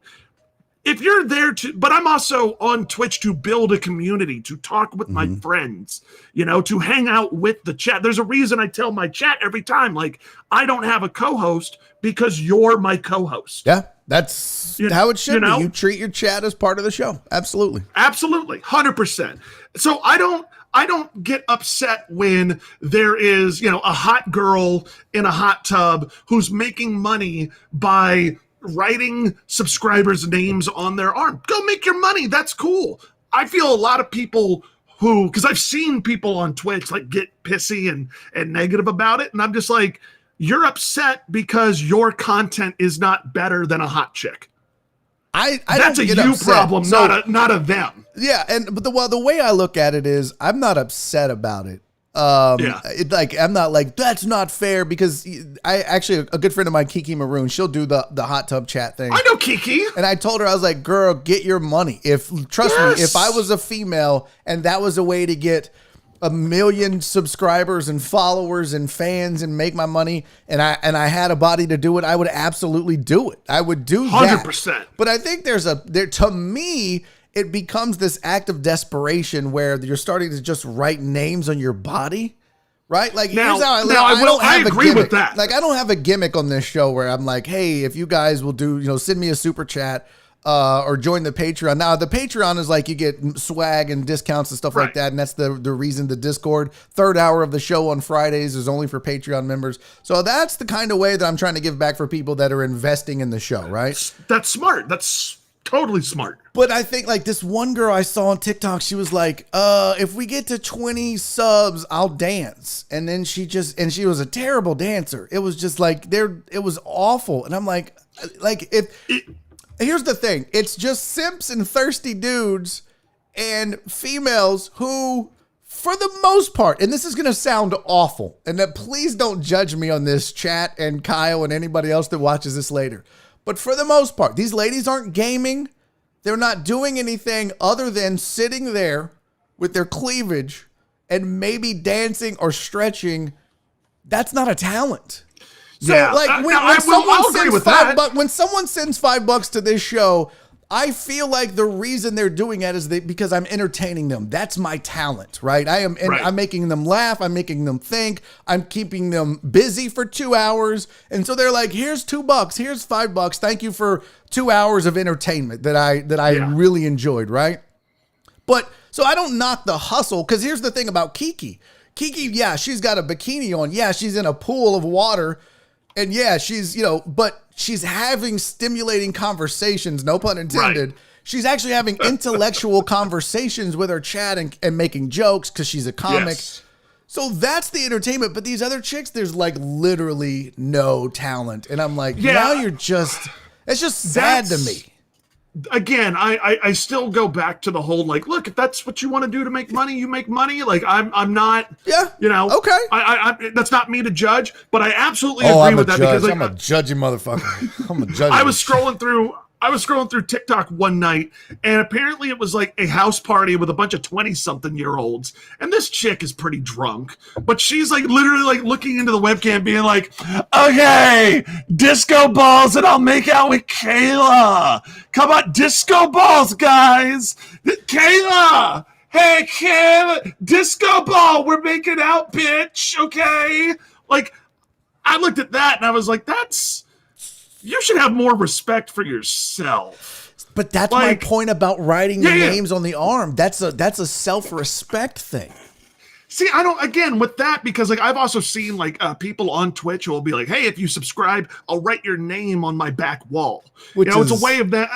It's a way for them to be like, hey, like they're part of the show. No, but I get that. It's a design. I understand that. Like, you're part of the show. I totally. But the difference is like I have a scroll at break for all of my Patreon subscribers so that they get acknowledged for participating and for supporting the show. I totally understand that. I think it's important to do that. Yes. The difference becomes when you start to desecrate your body, when you start to just... Like, I don't give a fuck. I'm going to write some rando's name on my arm. I don't know. But there's a difference, though. Those have meaning to you. But those have meaning to you. Fucking, Bobby Two Dicks 59 on TikTok or Twitter. Well, or what Twitch. What I didn't show you is the one. What I didn't show you is my tramp stamp on the back that says Boner Garage. So, like, that was just a drunken night. Okay? Hey, these have meaning. That happens. One, though. It happens. There's a reason I don't go to Tijuana anymore. Okay? There's a reason I swim with a shirt on. All right? I don't need people seeing that anymore. It's not because I'm rocking a Will Smith Dad Bod. It's Boner Garage on my lower back. Jeff said, people's definitions of entertainment can be subjective, though. I am on board with you, but some people are dumb. No, I agree with your overall point. I do agree with your overall point. Because it's not about it's not about like, the girls that are dancing or like, there's like... So some of them will game in like a bikini, or some of them. That's the thing. Like Jess is a beautiful woman on Twitch, but she has a talent. She's painting animals. By the way, she painted that picture of Oliver right there. Oh, that's Jess dope. did. So like she has a talent right now. If she was like, hey, I'll put your name on the wall and this and that. I get all that. I'm just saying, like, a chick will just sit there with her titties out and be like, send me bits and I'll write your name on my arm. And then I'm like, these dudes are simps for real. If that's like, at least if I send Jess money, or if I send PK money or Kiki money, the conversation is good or the talent is good. I'm like, I don't understand it. I really don't. Well, whenever I send you money, it's just purely because I'm trying to like get in your pants. Totally. Like, I mean, I can't wait to see you out at a show one day, and I can be like, I send you super chats. I bought a ticket to your show. Like, park in the garage, baby. You kind of owe me for this one, Barry. I mean, it's ready, you know. Come on, tits are talent. They make the world go round. That's what John Wessling said. John Wesling's a smart man. Yeah. I think tits are talent. I mean, look, strippers. I've never been to a strip club. But I would say, God, please. Are you kidding me? Come on, fam. Okay. Totally. Like, but I'm just saying, like, I get, but also they're dancing and this, I don't know. Maybe I'm just old man laughing. What annoys me more until the writing of the name on the arms. And then I'm like, why? Put it on the wall. Put it on a scroll. Like I said, put it on the screen. I agree with your overall point. I think what annoys me more than anything, though, are the bitter, pissed off people who are like, oh, I've got a great setup. I've got a great sounding mic. But I'm not making money, yet some girl who's got big boobs is. And I'm like, that's because your content sucks. Because you suck. Right. Like, don't get mad because she's using what she's got and she's found her audience and she found who is going to pay her. Let her make her money. You focus on you and make your shit better. That's what I learned in comedy. It's you can be jealous of all the other comics that you're funnier than, but they get all the work. But at the end of the day, that does nothing but keep you from writing new jokes and getting funnier. So, like, if you spend all your time trying to be a content creator and a streamer or whatever it is, and all you do is obsess over why everyone else has the stuff that you don't, the reason is they're providing whether even if it's just the writing the names on the arms and looking pretty. Figure out your niche, figure out your thing. Mine happens to be humor and sports. That's what I do. And people that like to laugh or they like to talk sports, if they like the way I do it, they're going to stick around. And if they don't, they don't. But I'm not going to be like, well, why does Pat McAfee have all those goddamn subscribers and I don't? We do the same thing. My set looks nice. I mean, would I love to have that? Fuck yeah. But you know what? Yes. It also comes down to, we also live in a society where we want instant satisfaction. We want that instant gratification. And again, another thing, these are also the same kind of people who will start a Twitch stream or start a podcast or a YouTube channel. And if it doesn't blow up in 5 months, then it's, well, I'm no longer going to do that. Because I don't have tits, I'm not going to make it. It's like, bro, you did it 6 months. You only advertised on Facebook. You didn't even hit Twitter, Instagram, TikTok, any of that. And you're just expecting to go viral. What effort are you putting into your shit? Yeah. And that just, Barry, I fucking hate people who don't put in the work. Oh my God. Cannot stand it. Let me tell you what. We had an off-air discussion about, being burned out and exhausted after doing this for so long and grinding every day. And I'm with you on that. Would I love to be bigger? Would I love to have more? Yes, especially for the work that I'm putting in, but I'm thankful for what I have. And I know, for example, I'm at a low point right now for me because I'm usually very positive and upbeat, but I'm at a low point in my life for me. And I'm willing to accept that and own it and talk about it publicly and not shy away from it. But I tell you what happened the other day, and what happens oftentimes when you need to hear it is like a video that Tim the Tat Man put out. Somebody posted it on the Discord, I think. You think about Tim the Tat Man when he streams on Twitch or YouTube, whatever he's on, you have 30,000 people watching him play a fucking video game. Just making money hand over fist. He was like, I almost quit. He's like, there was a point where I was midstream and I almost quit once because I started with zero, with nothing. He said, I've been doing this 9 years, which is note number one. If you're listening, you need to realize that he didn't get 30,000 people a stream in 6 months. It took 9 years. It's a grind, right? But then he said, I was grinding it out. I started with zero. At one point, I had a couple hundred people watching me. I was playing Warzone, Call of Duty, whatever it was. And then I thought I would switch games, and I went to a different game. And I don't remember what the game was. It's not important. But he said I went from 100 to 200 people watching me to 20. And I remember the feeling I had of what have I done? I only have 20 people watching me play this game now. What am I going to do? He said I almost, in the middle of that game, quit streaming. He said I almost just shut it down and walked away. He said I realized that I had to focus on the 20 I had and then just rebuild from there, because at least I have those 20. And that's what I keep telling myself, and I've been telling myself, would I love to have hundreds of thousands? Yes, but you know what? I got this core group, and they're rocking with me until the wheels come off, and I'm so thankful. And if we just focus, You got to focus on what you have. Yes. 100%. Not what you wish you had. I mean, yeah, make plans to grow, get bigger, have a goal. My goal right now is 10,000 subscribers on YouTube. That's the goal. Yeah. But man, I'm thankful for the 3,600 I have.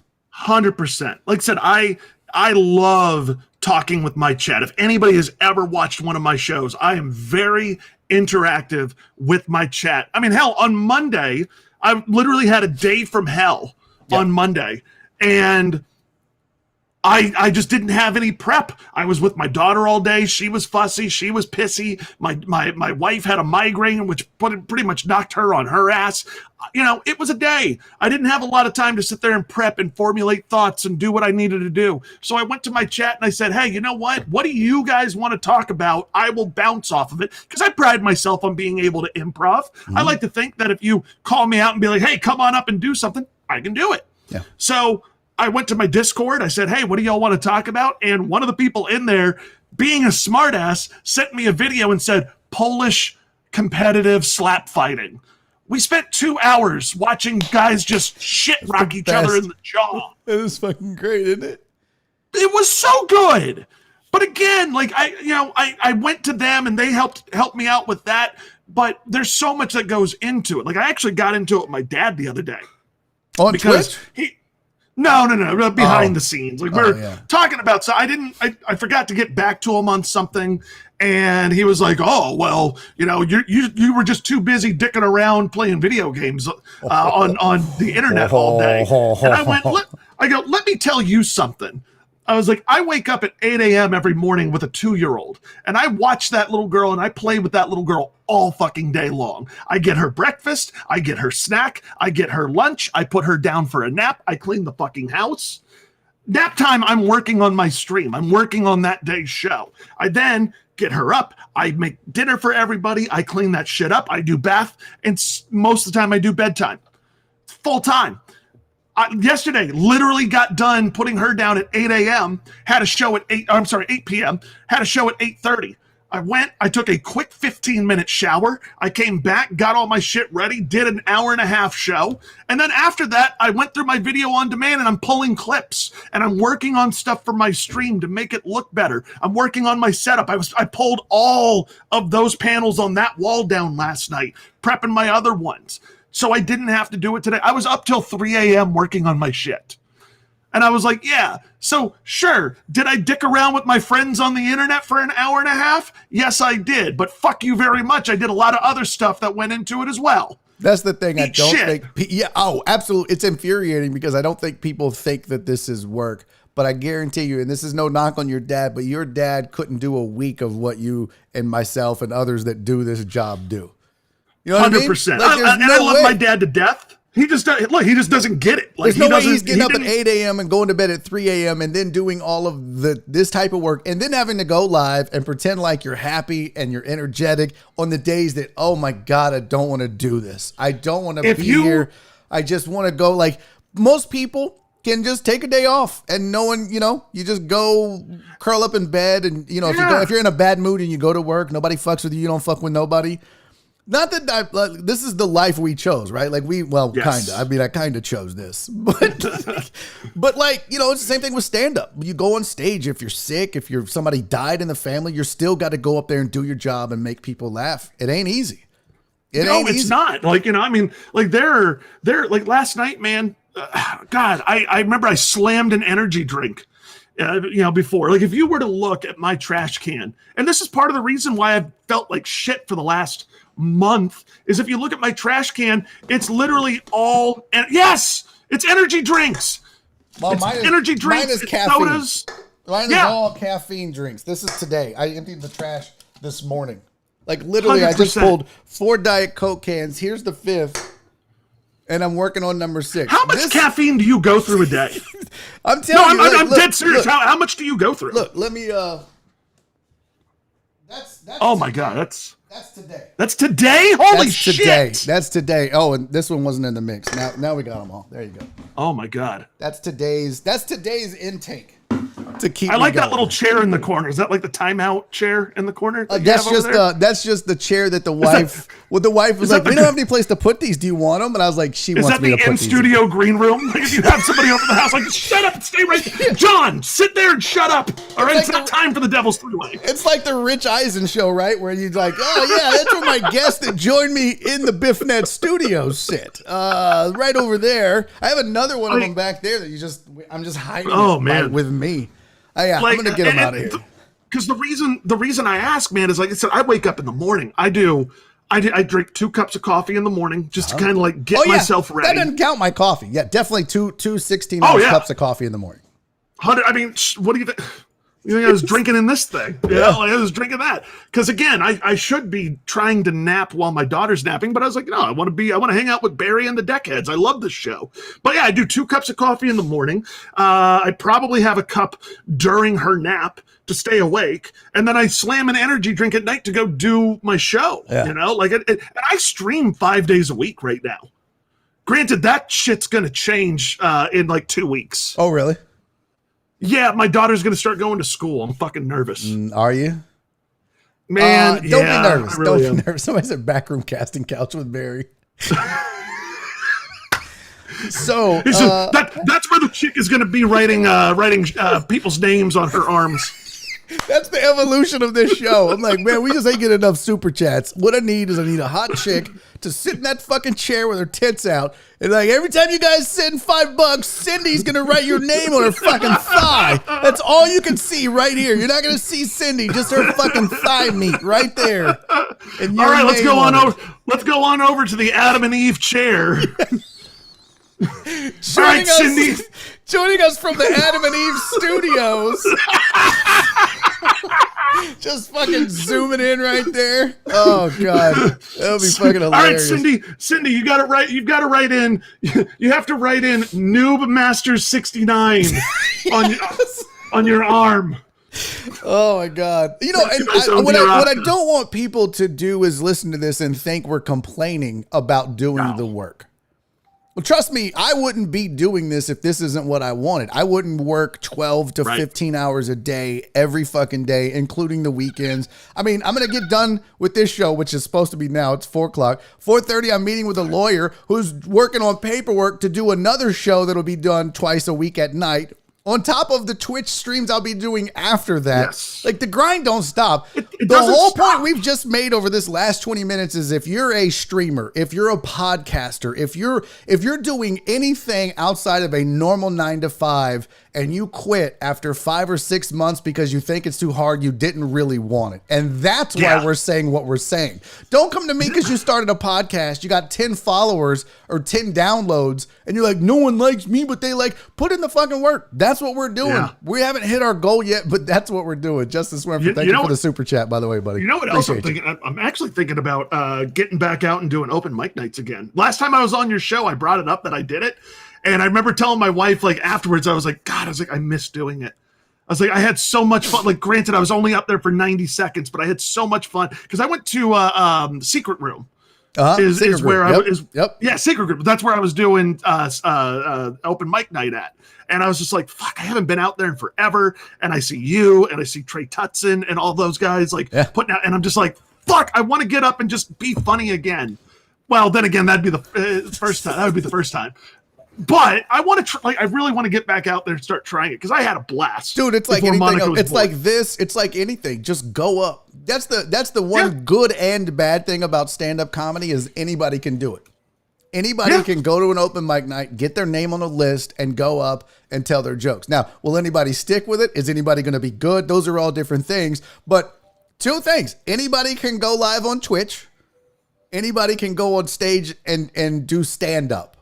Whether that's okay or whether that should be the case or not, I've always lobbied for there should be an approval process for stand-up comedy. But Michael Che has the same thought, yeah. You can go live on Twitch. You can go on stage. You can fucking start a podcast, but don't bitch and complain when you're not a fucking headliner in 3 months or you're not PewDiePie on fucking YouTube in 6 months or you're not, what's her name, Pokimane? Don't fucking complain because you didn't put in the work. It literally, Tim the Tap Man took 9 years. Another guy that I had on this show, I think I was talking about this. I don't know if it was on air or off. Chinadu. Guy, do you know Chinadu from Houston? He went viral. He does all the funny viral videos. Bro, I had him on the show. He's like, man, it took 11 years before my first video went viral. This dude was grinding on YouTube for 11 years. He's like, I can't tell you how many times I almost quit. So People I'm like, don't see. No. That's one of the downfalls with things like Twitch and TikTok and, Vine back in the day and all that. That's the downfall, is they don't see the grind and the hard work and the lack of sleep. Like, I literally go through my entire day just thinking about what I can do for the stream. Yep. What's going to be good content? Like, oh, my daughter just did something funny. How can I turn that into a bit on the show? Like, I'm constantly thinking about ways to evolve my craft and get better at my craft as well. Like, I'm dedicated to doing the work, and it just pisses me off to no end. Like, one of the things I say in my Discord, I tell people, like, hey, come on up to my Discord. I have a creator content corner. If you create whatever content, put your shit in there. Promote yourself. I've had a promote yourself channel on my Discord as well. It's like, if you're doing something, we'll all rally. But you got to put in the work. But here's the other thing that annoys me is, like, I've had people, because, like, I've reached out being like, dude, how come you no longer promote yourself that you're going live in there? And he's like, well, I would, but, like, I wasn't seeing my numbers increase. And I go, well, let me tell you something. All you were doing was literally posting in the creator content corner. You weren't posting in the sports chat. You weren't following along with, like, you weren't even posting memes in the meme channel or anything. Like, you have to do more than just, hey, I'm live. You have to go and actually integrate yourself with the freaking community. Like, you have to talk with people. I have literally... I'm not going to call names, and you deckheads, keep your fucking mouth shut. But I have literally had this conversation with some deckheads where I'm like, bro, you can't just flip the switch and be like, how come not everybody's on my channel? Give them a reason and grind it out. You got to give them a reason. Right. You got to be entertaining. You got to be fun. You got to be something. You got to either be good at the game or be entertaining when you play it. You got to be good at the chat or be entertaining when you do it. Right? I mean, whatever it is you're doing, you have to grind it out, but you also have to have some talent. Sometimes you just ain't going to be good enough. Like, I can't sing. I want to be a singer. I want to be an artist. I'm not good at either of those things, so I don't do it. I mean, that's just how it goes. Plain and simple. Like I said, again, if you go into somebody's Discord, chat with their people. That's how you get people to come watch your shit. Like one of the things I love is Rev House joined my Discord. Rev participates in the chats. If I put something in sports, he's going right back. Like we were talking about why boxing's dead the other day. We're all going back and forth with it. But again, he is participating with the chat. He's not just coming in when he's streaming to be like, guys, I'm live. Come check me out. You don't know who I am. I've never participated in a single discussion you guys have had, but come check me out. It's going to be fun. And this is why I made Discord. My Discord's not free to join. It's not open. You have to be a member of my Patreon in order to be on the Discord and to watch the third hour of the show. And here's why I did that, because I was on so many Discords where all it was spam. No one gave a fuck about the community. There was no value in being a member. And I thought, you know what? If people are going to support me and support this show, then I'm going to give them something that's exclusive to that. So our Discord is small, but it is mighty. Bro, you should see, like, we have a legit community. We have people have gone and moved furniture with each other. They've broken down, and other deckheads have gone and changed tires. Josh, it's right here. 713 Hooligan has come out and repaired glass at my home and other people's homes. And it's amazing, bro. Tips and tricks on how to fix a dishwasher. But that's why that's why I do it that way, because that means something to them. Nobody's in there fucking around and spamming the Discord. It's like, this is a community. It's a beautiful thing. I was talking with Josh Beard the other day. Josh and I are always talking about just everything. And, we were talking about, we did draft coverage for Twitch. And I think Josh and I averaged I think the highest we got that night was 500 views. But there was another person in our group who got 6,000. And, Josh was a little bit like, damn, I wish we could have had those numbers. And I was like, I don't. Yeah. I was like, I don't want inflated numbers like that. Give me 300 to 500 people, because I'm going to engage them.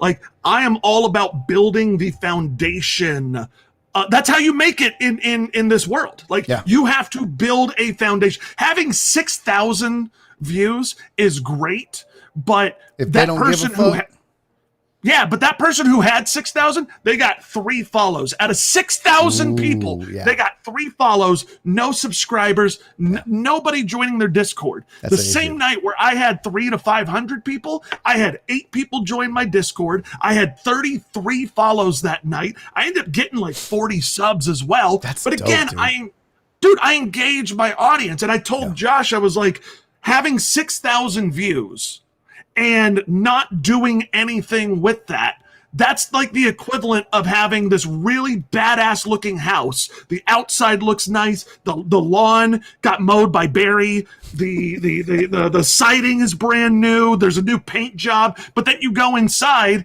and you've got cobwebs up in the top. You've got you've got like the baseboards all dirty and pulling off. Like you have a shitty foundation. Yeah. You have a great exterior, but you have no base. Yeah. And I'm more interested in getting that base foundation. Like, don't get me wrong, I want 34,000 viewers one day. Yeah.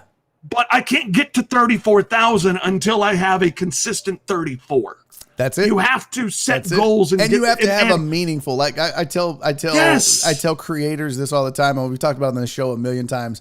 And it's the numbers game, right? I'd rather have 1,000 people that really and truly want to consume the content and be a part of this community versus 10,000 subscribers and then none of them give a fuck about the show or watch or whatever. Yes. Like, I don't want a false number. I want the number that you see to be the number. I want that to be how many people genuinely fuck with this show and fuck with doing it. And I think that's super important. Right. I mean, and absolutely. And that's the whole thing about Twitch. Like, Twitch is about building a community. Yeah. Yep. Absolutely. And I want to be able to be invested in my, in my friends, like whenever I get like somebody with a weird screen name who comes in, I try to pronounce it and I fuck it up. I'll ask them, I'll be like, hey, how do I pronounce your name? I ask that because friends should be able to pronounce one another's names. Yep. Totally like agree. That's a core foundation that I have. Yep. And I like getting involved. Like, we just had some guys who, one guy just moved to Kyle, Texas for his job. We had another guy get engaged, and I keep up with them. I want to know what's going on in their lives. I'm genuinely, it matters, dude. You come and invest your time on my stream and come see what I'm doing. I fucking want to know about you too. Exactly. Like, we do volunteer stuff through our Discord. We have shit like, it's amazing, dude. That's why. So I think the big takeaway for anybody that watches this now or later, if you're wanting to do this, it's so much more than, all right, got a microphone, got a camera, got a ring light, got a fancy thing in the background. Where's everybody at? And this is the part, Kyle, that you probably even didn't tell your dad about, is building a community and in interacting with your community. That's also part of the job. That's also work. I mean, you think about it, and I'll explain this to people. I'm like, look, y'all have one person to keep up with in this transaction, right? Right. I have 120 or so on the Discord or whatever. So names and all that. So like, it's, I mean, you have to make a concerted effort. But I understand too. You ever hear people be like, oh, he got too big? Like, I could see where if there was 2,000 people in this Discord, this private Discord, that would be a lot to keep up with. But that's why I love it right now, because it is so much more personal. Like, Donna is going through some personal shit, and I can message Donna privately on the Discord and be like, you okay? You good? You need anything? Like, I love that shit, man. I love it. Like, that's the key. That's the other reason why you and I do what we do, is like, yes, we fuck around with people and we tell jokes and we're crass at times, but I think we ultimately care about people. Like, I genuinely want to know how my friends are doing. Like, if you haven't been, there's one guy on my Twitch stream, Super Sean. Super Sean was always in the early shows constantly. And then all of a sudden, Super Sean kind of just dropped off. But I reached out to him privately of just like, hey man, like, I just want to make sure you're good. Good. Yep. Are you okay? How you doing? And he goes, yeah. He goes, school's just kind of been kicking my ass lately, so I haven't gotten to jump in as much as I want. And I was like, well, cool, man. You focus on school. I'll still be here doing my shit. So don't you worry. Like, don't worry. I will still be here. You focus on you. I just want to make sure that you're doing good. That's what it's all about, man. You're doing it the right way. Keep doing that shit. All right, I got to pee. We're 12 minutes over. I got a meeting at 4:30 with a lawyer. Dude, this was so much fun. Thanks for filling in or being here, not filling in. There was no other option. You were my first call because I want to build up this rotation. So like you, Josh, Westling, Trey Tutson, I'm going to have this rotation of, I want to get to 8 people. So you're here like once every 2 months. But you're one of my guys, man. I appreciate you doing it. I love what you do. Keep doing what you do. You're an inspiration to a lot of us, man. Keep grinding it out, man. Keep rolling. Thank you, Barry. I appreciate you. Thank you for the invite, and thank you in advance for the dub next week. Yeah, for sure. Hey, by the way, speaking of Twitch, plug your Twitch so everybody can go follow that's not following on your Twitch. Yes, twitch.tv/The Kyle King Show.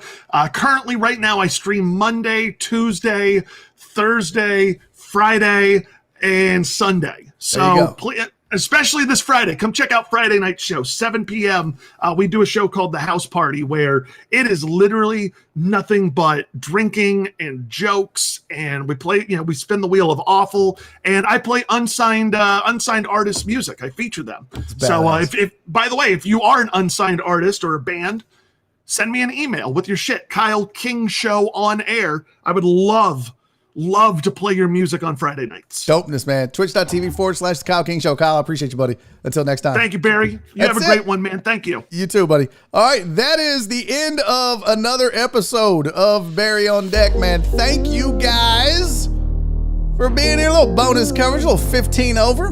Never hurt nobody. I really got into that conversation, man. I was, that's near and dear to my heart. Gives me a little energy.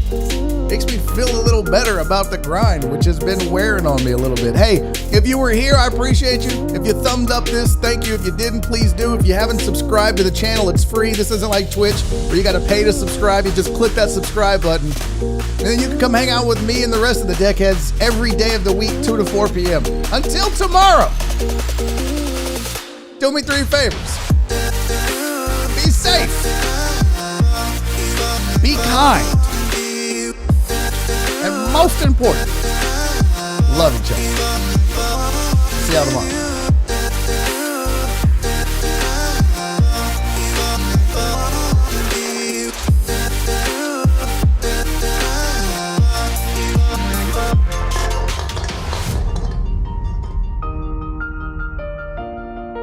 Daddy's making a YouTube video!